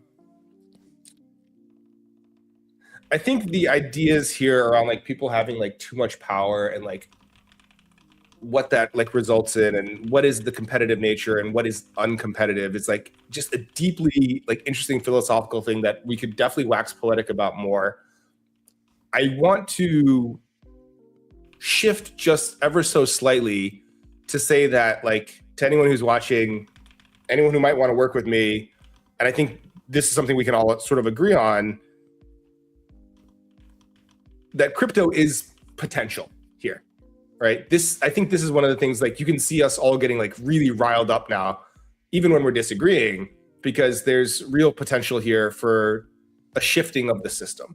And when I first signed up for crypto emotionally in 2017, you were like, why is this like so interesting to you? I was like, I think this might be the first time you ever get a bloodless revolution. It's like theoretically possible. I really hope so. Right. We haven't had one yet. What Alex? You think blood's gonna get shed? No, I hit correct because I thought that was just a mic drop moment. I'm sorry. I don't mean to throw you off with my sound effects when I do them. No. Alex hit me with that. Alex hit me with one of these. Yeah. What? No, that went hard. What? That was a bar. I would clip it. A bloodless revolution. That went hard, man. I'm actually inclined to agree. I think that my hesitation was because we're witnessing more than one revolution at a time, and one is not bloodless and the other is, or the other could be. Yes. I'm not saying crypto will leave blood unspilled. Yeah. I think there's, and I talked to this earlier, there's a lot of really bad shit going on there. I think it's important to be empathetic and understanding of what's happening. But you haven't toppled a lot of unfair regimes in the past without 100%. devastation. Yeah, 100%. True heartless devastation. And if we can figure out how to do one of those without that, it's like quite bullish for humanity. I think it's like sort of my rough estimation. And it's one of the few beliefs that I've sort of guessed at really early on that I'm still extremely hopeful about. Because I had all sorts of weird fucking ideas in 2017 about the only chain you're ever going to need is ETH, about how like everyone's going to own their phone number, which I know the guy working on that. It's still a cool idea, but like it's not the thing that I thought it was, right? Like I've had all sorts of mostly wrong ideas, but this one has sort of stuck with me. And I think it's a really interesting one because it sort of sets us on a path of technology, not only just like being good like for economics or like talking to your family overseas, which is important. And I think it's good that less kids are starving than there were 120 years ago. That's a good thing. But there's like more good stuff to do. And I think sometimes it's really granular, like, oh, it's cool Stripe's using stable coins. And then it's like, what does that actually mean on a grander scale? And I think there's some really cool stuff still to come. Amen, brother. I'm here for the revolution. And That's all I'm here for. Yeah. Alex came here to have another beer and revolt, and he left his beer at the tavern. So let's No, dude. I mean, that's it though. Like we all have like our disenfranchising radicalization moment that inevitably led us to this place that here we are now together, hosting a talk show on the internet about the bleeding edge of fintech while intoxicated. And it's the fact that like that money is bullshit, and the way that we all get forced into this, this system that exclusively takes from us and, keeps us stuck in place. And I mean, the reason that this like idea of money yield is so hot button right now is because, I feel like I've said this 1,000 times in the last week alone, but it's so true.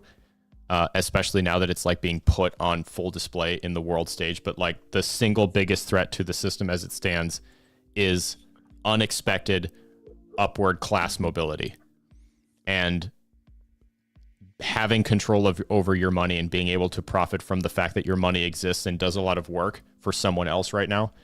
That's it. That's like that, dude. That's the whole kit and caboodle right there. Alex, let them have clarity. Let them have genius. They don't know. I mean, they can. I just let them have it. It's bad. They're bad. They're bad bills. Yeah, and what about it? Because I'm with you, Dawufi, but I also want to know what you think about. I said to Alex on the show today, I am a little sad to think that I believe more people would be better suited by a world where the way they get crypto is they buy Bitcoin on Coinbase. It doesn't earn them all the extra fancy things that my wrapped tokens do, but they're also not going to be walking around with seed phrases written in a cookbook, losing them, getting them to some scammer on the internet. You know what I mean? Like, I just feel like there are so many pitfalls, and we're asking people to hold these bearer assets like a bank would. And I just kind of feel like the revolution will have to die on a different hill. Let them have clarity. I kind of agree with that. I don't want to have a bad bill, but I don't know. I don't think that's our victory. I for me, it is gradients. It's not black and white. You're not onboarding people through seed phrases and terminals and, connecting to smart contracts directly. We're already gone with that, right? So like we're cool with Uniswap fees or like interfaces, right? Like it's just we are. Right. Yeah. But that's my point. Right? Like when someone comes to me and says I want to buy Bitcoin and they go, where do I go? I go to Coinbase. I don't like their fees. I think it's really shady the way you have to go into the advanced mode to get a better maker-taker fee other than like conversion where they charge you like 3% for the same. It's insane. And I'm lucky, and my in-laws are lucky that I'm there to help them through these things. And it's been that way for years. Yeah, and they don't understand why they can't trade Bitcoin for Solana because they're used to buying stocks. And it's just like, switch it. And like Interactive Brokers or Fidelity just handles it because the competition's so high. I'm kidding. We won't go back on that one. but it's like some of this is meeting people where they are. And I love the energy. I love the ethics. I loved vibes. Like this is part of the reason I come on the show. But like, it's my job to talk to companies and tell them, like, if your whole audience is Evan and Alex, I'm very sorry. We're not going to change the world a lot. Right? Like, it's a little bit of talking out of both sides of the mouth. Like I think this is the right energy to have, and it's how you move the ball forward. But the world needs a lot of different stuff to happen for a revolution to happen. And to be honest, I think if Coinbase onboards 1 billion people, I think that's net positive for the revolution, even if we don't like their fee structure. That's sort of like my take. I agree. And for the record, Tori, there's another one. I do think that is there a Polymarket for this? If there is, Tori's running it. That's for sure. Yeah. Rigged. It is rigged. Dude, okay, wait. Can we put a pin in the Polymarket grocery store for a second and come back to it in a minute? Because did you guys see that? No. Okay. 100%. All right. We'll be right back to that. I'll research it while you talk, because that sounds fascinating. Yeah. Okay. So it's wild. I thought it was AI for a while, and I still think it kind of might be, but it seems like it might be real. Okay. So I think that you're right, and the way that like I have discussed that exact concept of diet the revolution light, the diet revolution. What is it? It looks like transparent centralization. I think because you can't look at a thing like Uniswap Labs, the front end that is controlled by the lab, or Aave, or and any of your favorite DeFi protocols. Anchor, phenomenal user experience, very easy to use. Good deal, love it. My mom uses it. DeFi Carrot, easy to use. My mom uses it. Aave, my mom uses it. All this kind of stuff. My mom is prolific. She's a beast. But the idea that like I can, as a customer, show up to a place, yes, like a group, an entity, a company, whatever, is in control of a thing. I'm not like doing some ultra decentralized thing where I'm in charge of everything and there's no recourse, there's no customer support, there's no nothing. But at least I'm treated like more of a human. And that's a great step forward, and I'm so down with that, because I think at the end of the day, like, if the standard for interest earned on my savings account used to be 0.01%, and now it's shifting more like to the actual 3 to 5%, with the 0.1% going to the platform, and that's the fee that they can make, and maybe they don't need to make $500 billion this year. Maybe it's okay if they only make 500 million, and that's still great and good for them, and they get to still be rich, but we actually like get to profit in some way, shape, or form from the benefit that we provide to that platform. I think that's excellent, and I'm extremely excited about like the availability of more and more and more and more of those tools for people. So I agree. At the end of the day, I agree with you. Polymarket grocery store. Can I read people into this? That's how you debate. Yes. Yeah, I really appreciate this conversation, because I like saying, I don't know. I am very underinformed about clarity and genius. I have a passerby layman's term. So like hearing Alex talk about it all the time on different shows, and especially just, I don't know, you're one of our friends because I love how free you are with what you know. You're intellectually generous, and you're also realistic about like, yeah, we don't have to go that deep, or I can't go that deep, or whatever. So thanks for the vibes. I have never. Do you want to read this grocery store? And I have an article prepared because the thing looks like AI. Okay. So it looks like AI. I don't know for sure if this is real or not, because look at that picture and tell me that it doesn't look AI. Dude, it looks. That's AI. The question is there an analogy in the atoms world? Yeah. Okay. Yes. Sorry. Yeah. So to be clear, the photograph here is created by AI, but like the thing. So in theory, what happened? Okay, this is the story. The story is that Polymarket donated $1 million to New York City-based food banks and is setting up a free grocery store. Fuck yeah. And honestly, the other piece of the story that I got from this is that it's kind of in response to Kalshi doing something in this arena and trying to like not one-up them, but like 10-up them in one step. Damn. And from what I can tell, like the endeavor is real. Like I think the donation was real, and I think so too. I think this is a thing that's about to exist. And I mean, I like the render. The AI image of this like theoretical storefront is kind of cool. It's also scary because they have like a video that's like a drone flight through the grocery store that looks incredibly real. And oh my God, like these videos are getting too good. Dude, listen to this. For the people in podcast land who can't see it, competitor Kalshi said they would offer free groceries to New Yorkers this week, paying for $50 worth of free groceries per person at West Side Market in the East Village from 12 to 3 p.m. on Tuesday. So Polymarket was like, oh, three hours, 1 day a week, $50. Hold my beer. Check out this bad boy. That's so wild. It's not a permanent establishment, the article clarifies, but way to one up them and then 10 up them and turn it up a little more. That's really, I got to text my friend Josh and tell him way to go. We have a friend who works there. This is giving, I think it was 2021, my first ETH Denver, when there was a crypto project that was putting mortgage-backed securities on chain, and they had hired Tiesto for their party. Damn. This is more beneficial to the community, but it is 100%. Also giving the same energy. We might be topping valuations for prediction markets, guys. Maybe not today, maybe not tomorrow, but it's feeling a little inflated today. And how desperate is that? Like you're like, hey, enjoy your free groceries in my Polymarket t-shirt in this purple store with branded cups and stuff. Also, how bad is your reputation? Do you want to make a bet? But also, Trevor Noah had a Polymarket joke during the Grammys. The potato. Yeah. The potato. That was great. Yeah. I love that it was a potato. Yeah. And he kind of accidentally pointed out like my big beef with the whole prediction market thing is that so if you didn't see it, Trevor Noah made a joke during his spiel at the Grammys where he said, and if you had a Polymarket bet on me saying potato, you just won.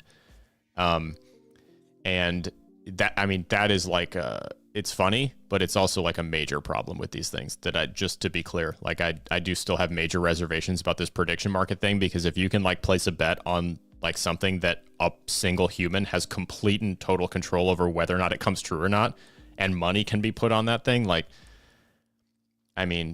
give me an easier way to launder my money. God, I wish I had a good Trump impression right now. If I had one, I would drop it. I hear what you're saying, Alex. I think, it's good and bad stuff, because the truth of the matter is a lot of this stuff is happening behind closed doors anyways. And I don't know directionally if these prediction markets are helpful. I haven't dug into them enough. I'm digging into them more these days. But I think, one person wielding power is always a little bit sus. But more people having more information is usually pretty good. It was really, I remember we were watching the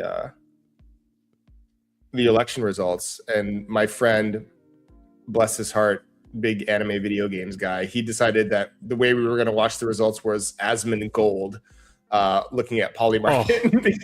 And it wasn't the best experience, but I did sort of just like think to myself, like, I'm an elder millennial, and this is what it's come to, because CNBC and Fox are like completely untenable. I was like, this isn't the worst experience. This isn't as bad as I thought it was going to be. That's like, terrifying. It's terrifying. I think it's important to look at reality even when it's terrifying. And that's sort of my stance on that whole experience. One of the reasons that I feel, again, so strongly about doing the work that we do is that we are witnessing, you talk about like, bloodless revolutions. One of the many things that we're witnessing right now, because of course we're witnessing so many like, reality shifting events all at once. As they say, I'm sick and tired of living in such unprecedented times every day of my life. But it's the death of mainstream media. You're hard pressed to find anybody who's not like a total nut job living in the deepest cognitive dissonance state, who will like look you in your eyes and tell you like, no, I trust the things that come out of CNN, NBC, ABC, whatever, like it's the shift to independent media. because of the fear of like how biased this stuff is, who controls what, all that sort of stuff is extremely prevalent right now. I mean, so that I think that's probably a pretty commonplace experience, just that it's hard to watch. Although I have to say, I still love the board with Kornacki and all the stuff animated he gets and all that. That's the funnest way to watch an election. I want to come back to something that Dawufi said earlier about like independent creators on this line of independent media. But just before I lose the train of thought, I wrote this down in my notebook. Tori has another one on the To Be Fair counter, but I have something more urgent than that, Tori. Probably 3 minutes ago, Alex said, "My big beef." And I'm going to need that as a soundbite on the board. And I'm going to start doing a segment called No Alex's Big Beef. And we're going to ask him what he's got big beef about today. And he's going to have to phrase his answer as "my big beef is," because I just think it would be really funny to make him say that. We've got long beef and my big beef. And that's what I got. I'm sticking to it. I'm okay. vegetarian. Creators, independent media. Do you guys know who Craig Mod is? Sounds familiar, but Craig Mod, I became familiar with him through an episode of the Tim Ferriss Show, which is about as optimized as it gets. And he is a multidisciplinarian who's kind of cobbled together a life where he just does cool projects. He's known by doing this particular book here, Kissa by Kissa, which documents a 1,000-kilometer walk through Japan on a long trail. He does it very slowly, day by day. He draws, he takes pictures. He has a text message group where instead of like overwhelming you with content about it, you'll get like one message a week, probably with a picture, like a friend might, when he's on this walk sometime. And he's done a lot of big walks.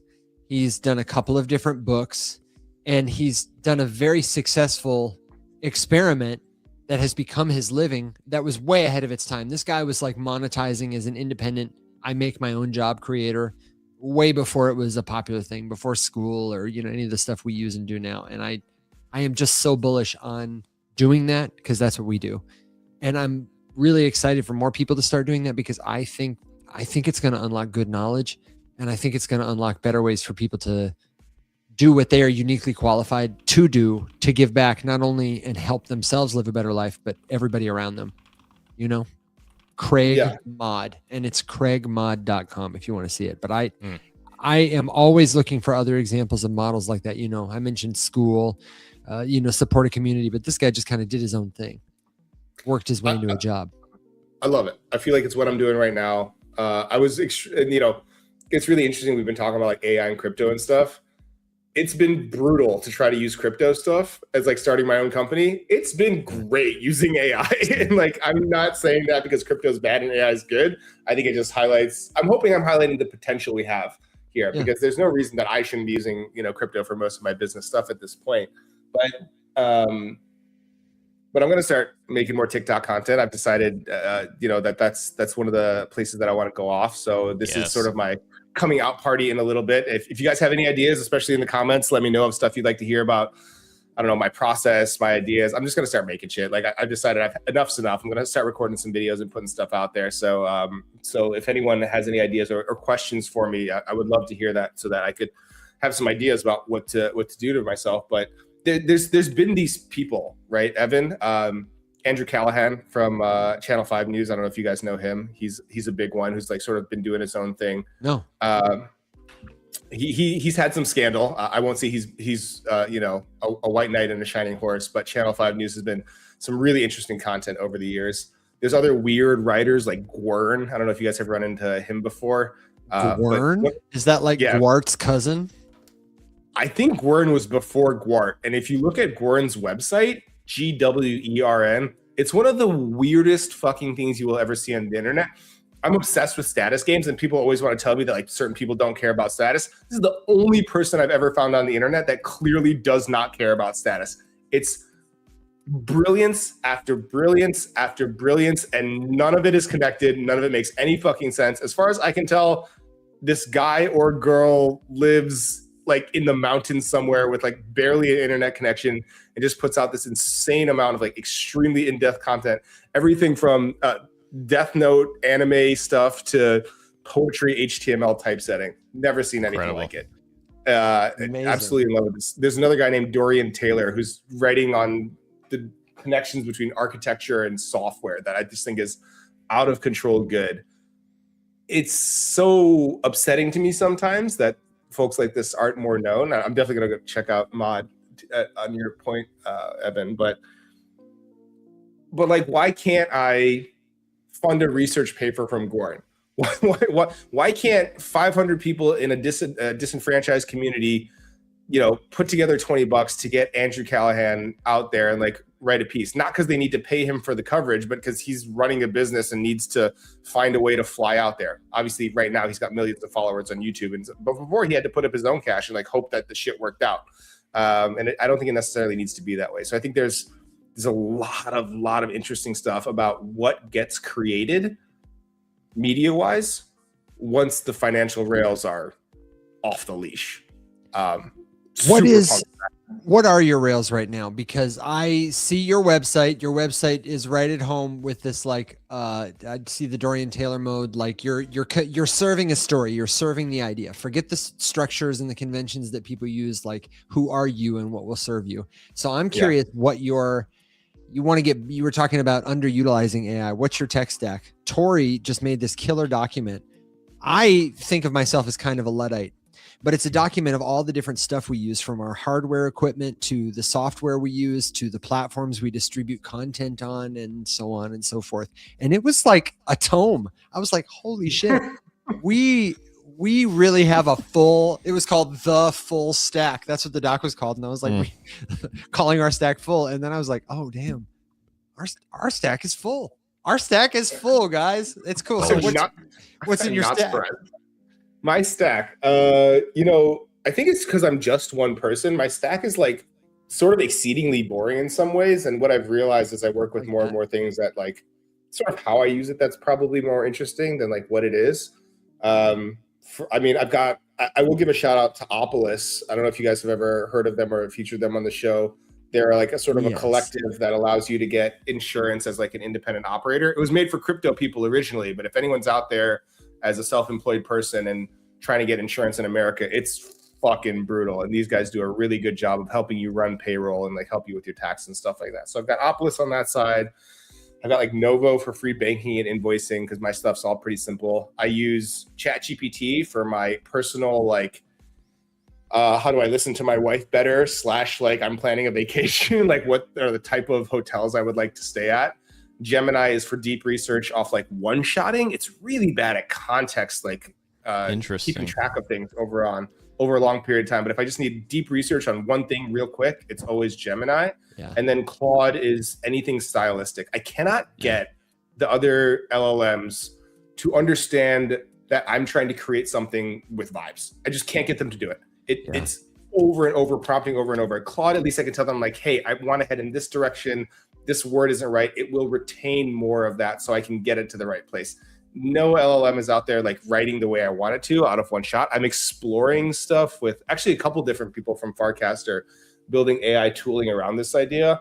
I think my like long-term vision for what I do is like, I'd love to be able to have an LLM agent on crypto rails that you have to pay to access, and it's got all access to all of my information and knowledge that I've ever had. And sure, if you want to have a meeting with me, my time's available, but like it's limited. So certain people can pay for it, some people can't. There's a free version, there's a slightly monetized version, and like this agent like helps a lot of people with their go-to-market strategy. Other than that, it's really basic. It's a little bit of Slack, it's a little bit of Notion, it's a little bit of Gmail. So much of what I do is all based around pulling ideas out of people's heads, that it has to happen in person and things of that nature. What's your process for pulling an idea like? And before you answer that, I actually have another question. What are you training your AI with? Do you have a tech stack for that? Because I would also like to do that. The digital twin, I feel like, is not quite ready yet, but I think there are a couple of promising ones.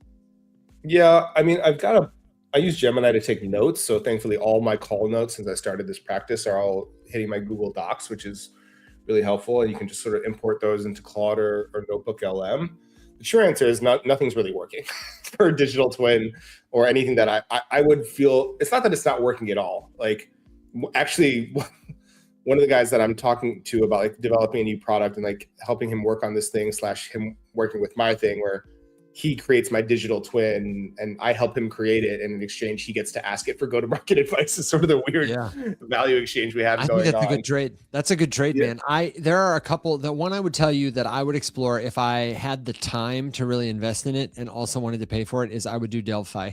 Delphi makes it easy to upload different kinds of files and then also tweak and train your model and set access parameters that out of the box I think are helpful enough to be really usable so that I could give somebody access to a repository of my brain. And mostly I would want to use it for the questions I'd be bad at. Like if somebody comes on the show and they're like, Evan, what was that episode where you guys did that tutorial about river.com? I'm like, dude, I have no idea. But the AI would be like, that's episode 333 of the Rise Up Morning Show. And you might also like this resource that, whatever. And Evan, that's what I want. Yes. I have exciting news for you. Oh no. Oh yeah. He's got a big beef. We know someone very well who may or may not be about to start working at Delphi. I am so glad that's what you said. I thought for sure you were going to say, I am building that in blockchain Basecamp. And I was like, no. That's okay. The next phase. That's who do we V2. know who may or may not be building there? Is it public? Can you say it out loud on the air? I can't say it out loud. You'll have to text me later then because I tell you must know. And I want to make everybody in the audience jealous. Yes. Okay. How do you then, Dawufi, you said that a second ago, and I really want you to speak that out loud. You help people bring out ideas. I have a process for doing that. I love watching other people do it. And mostly it just happens by this. It's a relational process. But how would you, if somebody is looking to do that, to get an idea out of somebody or identify a good idea or bring one out of this? I would love to hear you rap on that for a minute, bringing good ideas out of people. So to anyone in the audience who wants to know how to be a good host so that people get to talk about things that are beneficial to themselves, everyone study Evan. That's the first note. It is I'll give myself a point for that. Thank you very much. Yeah, hook it up for yourself, brother. That's very kind of you. Yeah, absolutely. So what do? I basically, I've been doing this for a while, right? Between like sales, marketing, a bunch of different crypto companies.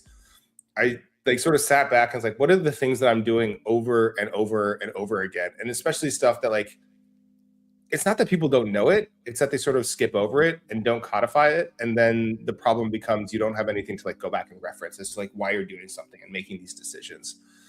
And I can just go through it. I have a document. It's called a vibe architecture document. I go through it with every single client. It's a complete non-negotiable. Not because there's no other way to do things, but it's because I haven't found a better way. And there's no better diagnostic to know where the gaps are in a founder's thinking or an early stage company's thinking about what they're doing. And so far, at least 100% of the time, people have not thought about their basic company values, what they stand for. Why are they building the thing that they are building? And if you don't start there, you find yourself just getting lost really quickly. So it becomes a conversation where the founder always has the answers. We could do it with you guys right now, to be honest. And maybe that's an interesting exercise, or maybe it's not. But there's a million things that anyone could do in the world. Why are you doing the thing that you're doing? And some people are like, oh, I think there's a good market and there's money. It's like, there's a million fucking good markets. There's a lot of different ways to make money. You've chosen this thing.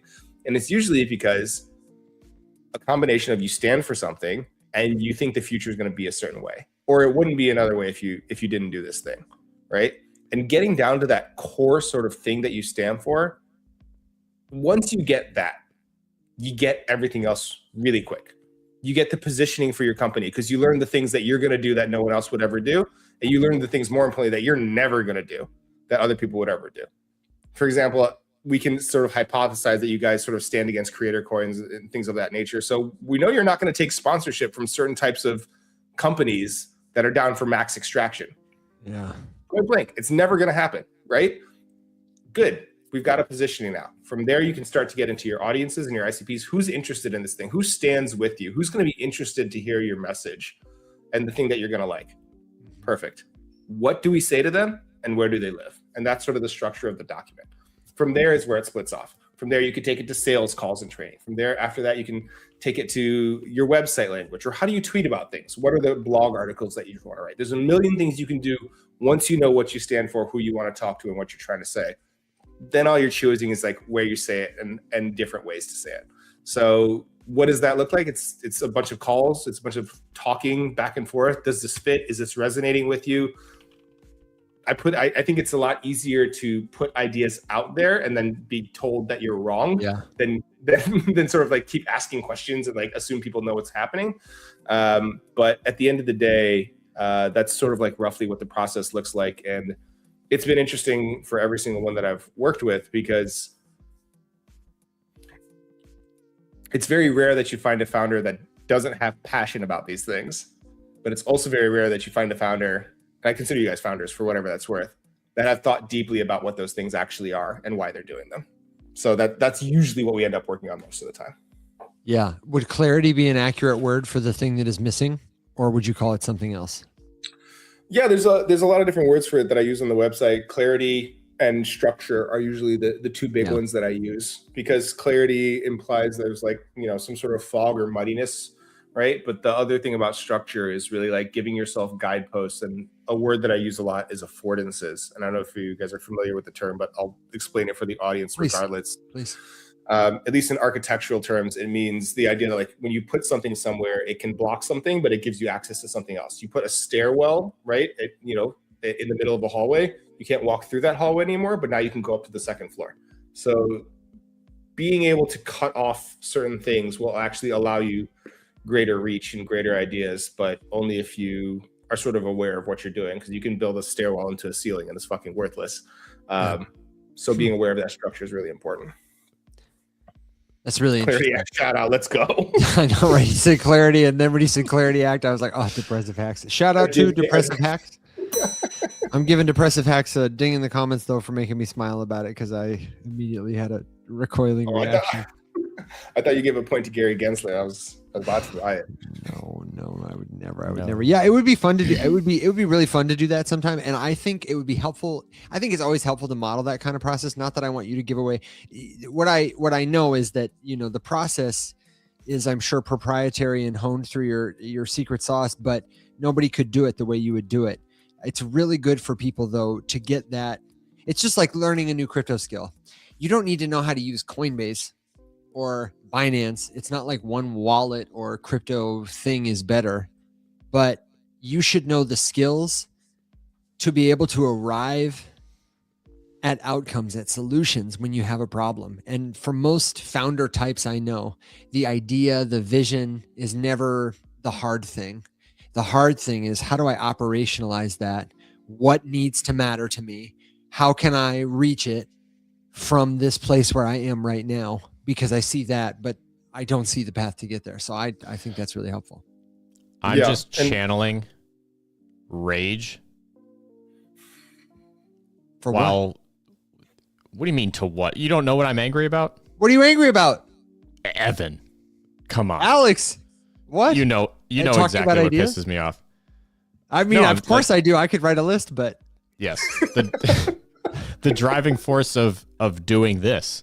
I think it's interesting because like I honestly didn't arrive at like actual clarity about my main drive until very recently. And shout out to Sam Ogborn for being the one who pulled it out of me, because she's brilliant.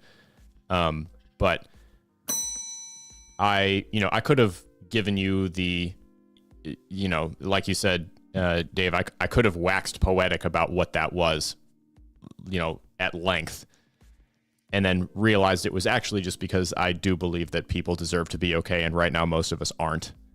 And there's like a few very specific things standing in the way of it. And honestly, the single most potent weapon in your arsenal to fight the thing standing in most of our way is just knowing stuff. So make it easier for people to know stuff by making the stuff that you need to know more available. But rage is what fuels that. It's just a pure unbridled rage, bridled only by empathy. And there you have it.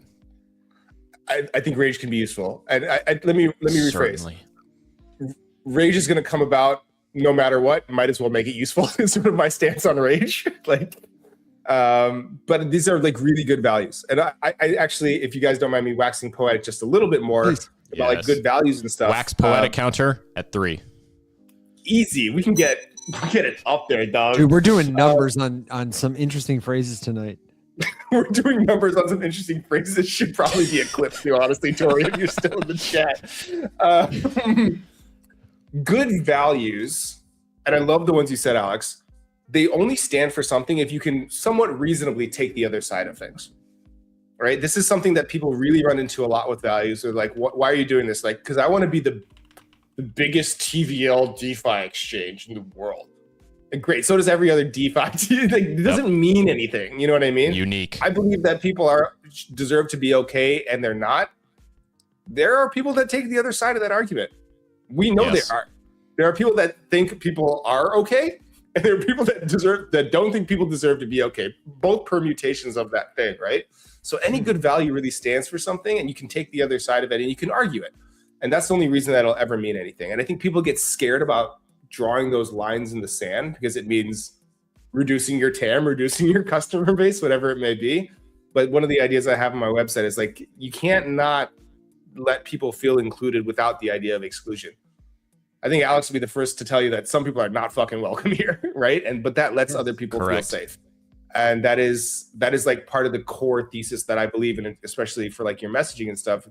And I like saying this stuff because if this is all you need from me, you don't need to hire me anyways. It doesn't matter. I'm not losing any fucking clients by like dropping stuff like this.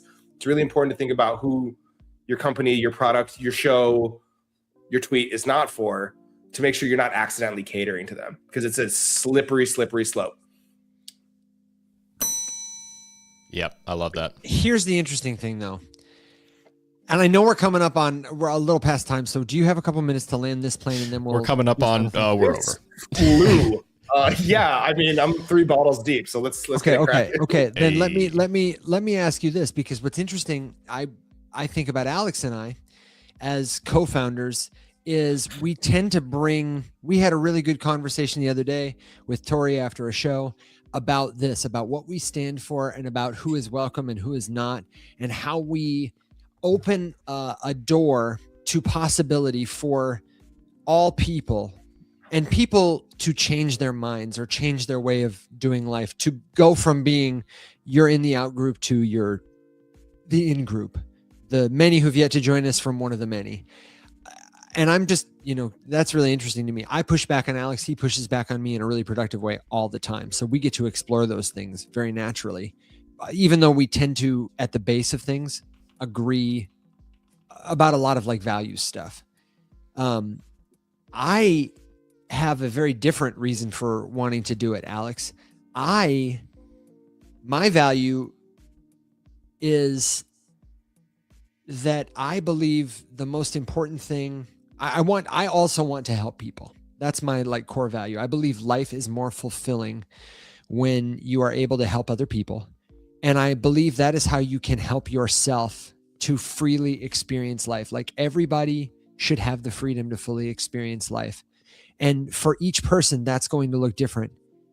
And what we must try to do, therefore, is help each person to be okay enough to have the freedom to explore what that is for them, so that Lin-Manuel Miranda, the composer and lyricist of Hamilton, is not working as a medical student somewhere at St. Jude Children's Research Hospital curing cancer, which would be wonderful. He needs to be writing the next great American musical. That is his greatest calling. It is best for him, and it is best for us when he does that. It is in no one's best interest when a mother who doesn't have enough money for diapers robs a grocery store. She doesn't want to do that. So I want to help more people experience the fullness of life. I believe that is everyone's highest good. And I believe my highest good, therefore, will come from helping as many people as possible do that and tie my reputation to it. I want people to know me, like me, trust me, or us. And us is everyone, but I'm the only, suit that I get to drive, because the social capital that I can get from helping one more person sincerely will be more valuable to me than any amount of dollars at any time, or any other currency we might use to, distribute resources in a social constructed world. So cryptocurrency for me is, I'm here for the revolution, but it's one extension of the revolution that I happen to have serendipitously been positioned near. I was curious about it. I learned about it. I saw there was an opportunity to do what I was uniquely qualified and trained to do, and also interested in doing, speaking to people, gathering attention, making people pay it and say, boy, I'm glad I did. And then helping them break down big ideas, helping them stay safe, helping them find new ways to experience the fullness of life. Not just through, I rescued my money from the bank today, but also like I came to a community where I felt like I belonged. I learned something that made me feel better about myself and helped me connect with someone who's different from me in a way that made us realize we're both the same. So that's like my value system. It's the same as Alex's.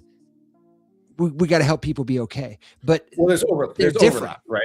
Yeah, there's overlap. These Venn diagrams of you, Alex, Will, those are the Rums HQ values, and they, you guys have been at it for a while.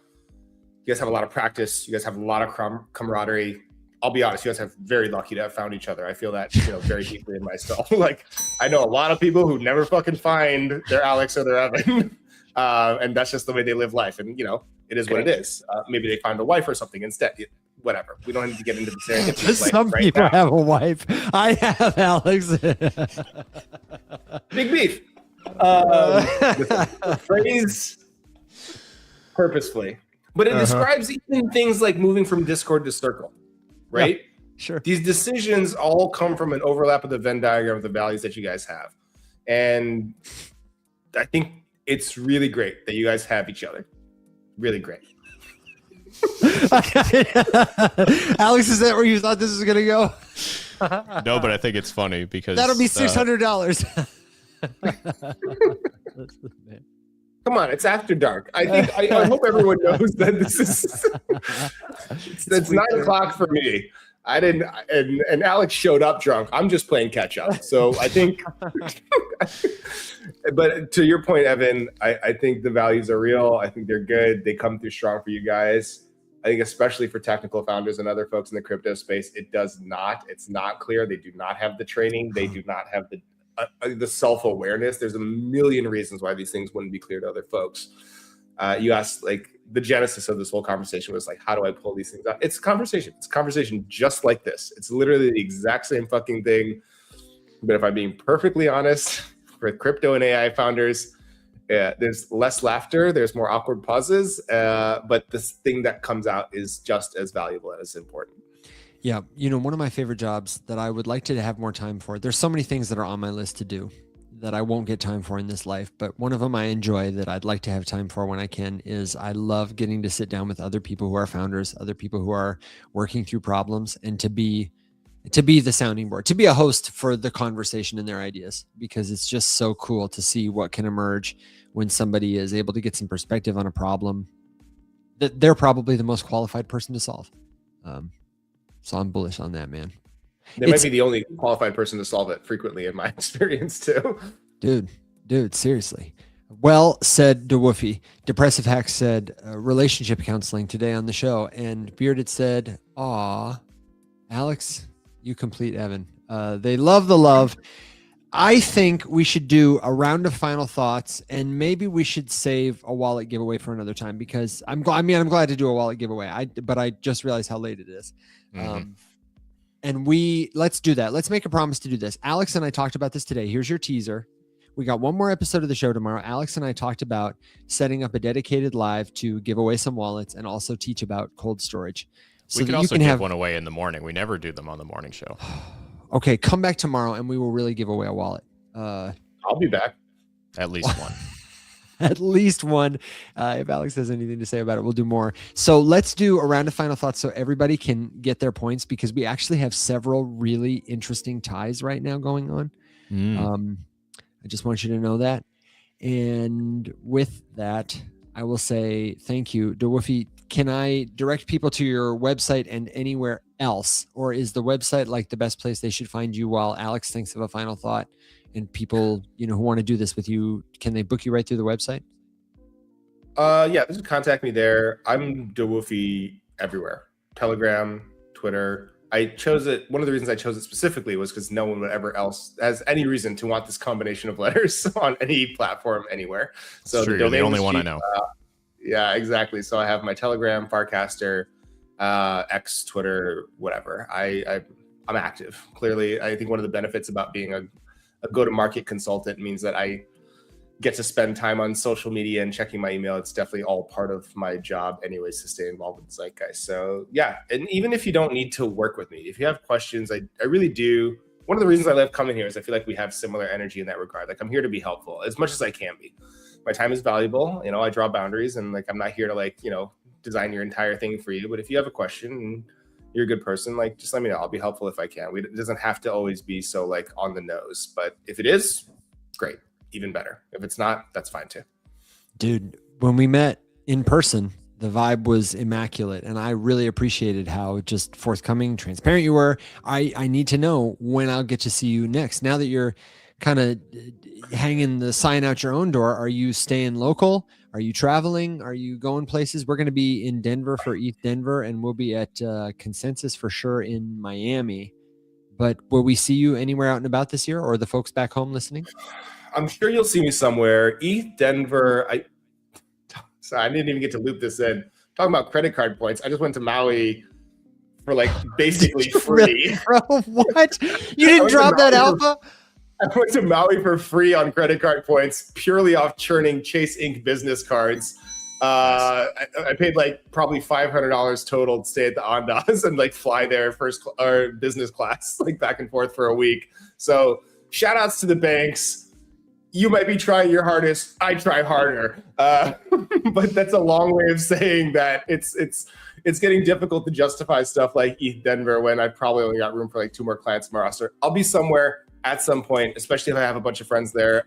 Most likely, I'm guessing something in New York at some point, because that's where the most people that I know are. But Miami's dope. I like Miami. ETH Denver's just, it's a bit of a slog. And like, I'm in Chicago. It's fucking cold. Like, I don't need to go somewhere else cold right now. It's like my honest opinion. Now that VCs aren't picking up the tab for my flights and my lodging. So I'll be around somewhere. You'll definitely catch me somewhere. Where and when is a TBD, unfortunately. I got it. And in the meantime, we will find you on the internet. I would really love to have you back. Dude, I want to know about the credit card. That's like, I have no real knowledge of all the great credit card arbitrage, money saving. I know it's something that It's a is a wonderful learned world. skill, like crypto. I kicked up like 600,000 Chase points last year. That's Just like spun them up out of nothing. that seems like a lot, man. You like Rumpelstiltskin over there. Well, think about like, you usually get like what? 2 points per dollar spent or something like that, right? Yeah. You can do the math on how much money you need to spend to get 600,000 points.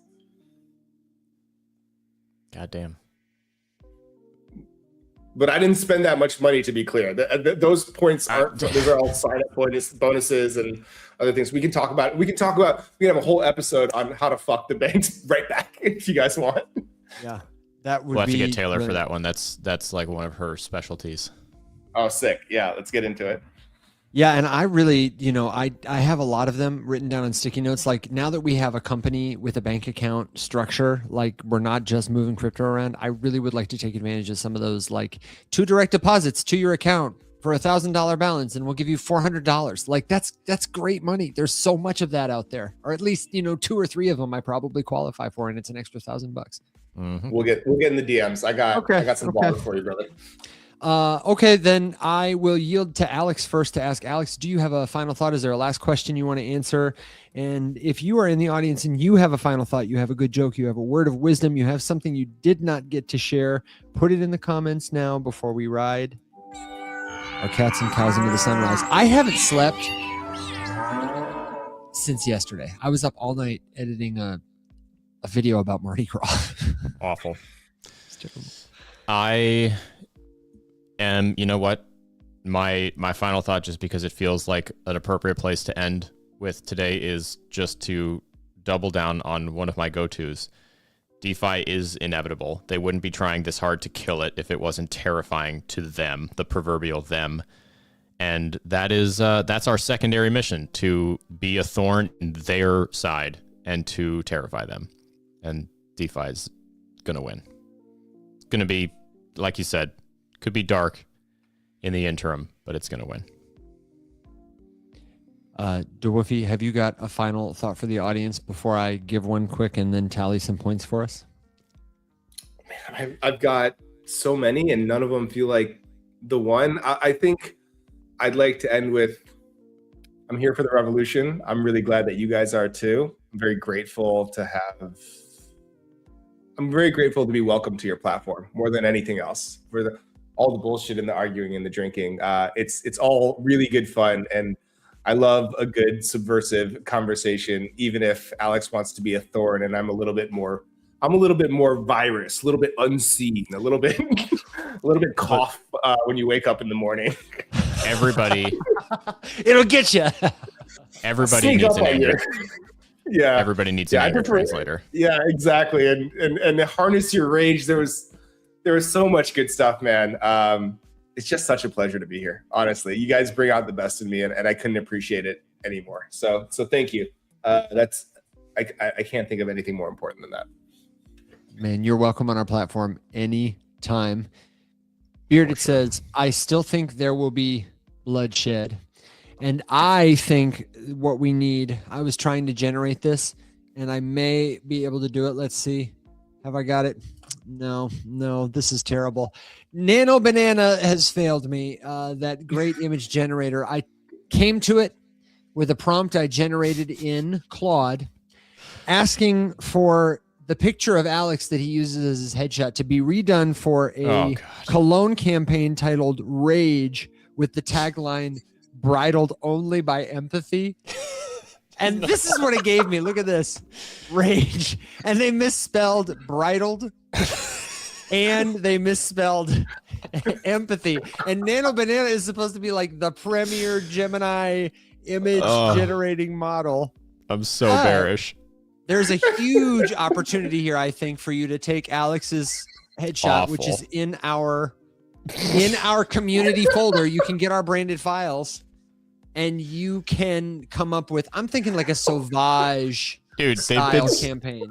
They've been so much better. The 17-cent coin with my face on it was the single best thing you've ever generated. Dude, I got GPT to do that. I can't believe it. I really have. I've used Nano Banana to do some miraculous photo manipulation, and this is just, I am disappointed. I'm going to gwump it.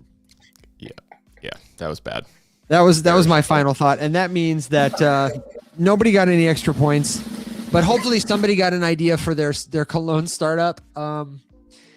That'll be great. Big Beef and Rage Cologne coming soon. In last place with one gwump, we have got Nano Banana tonight. Oof.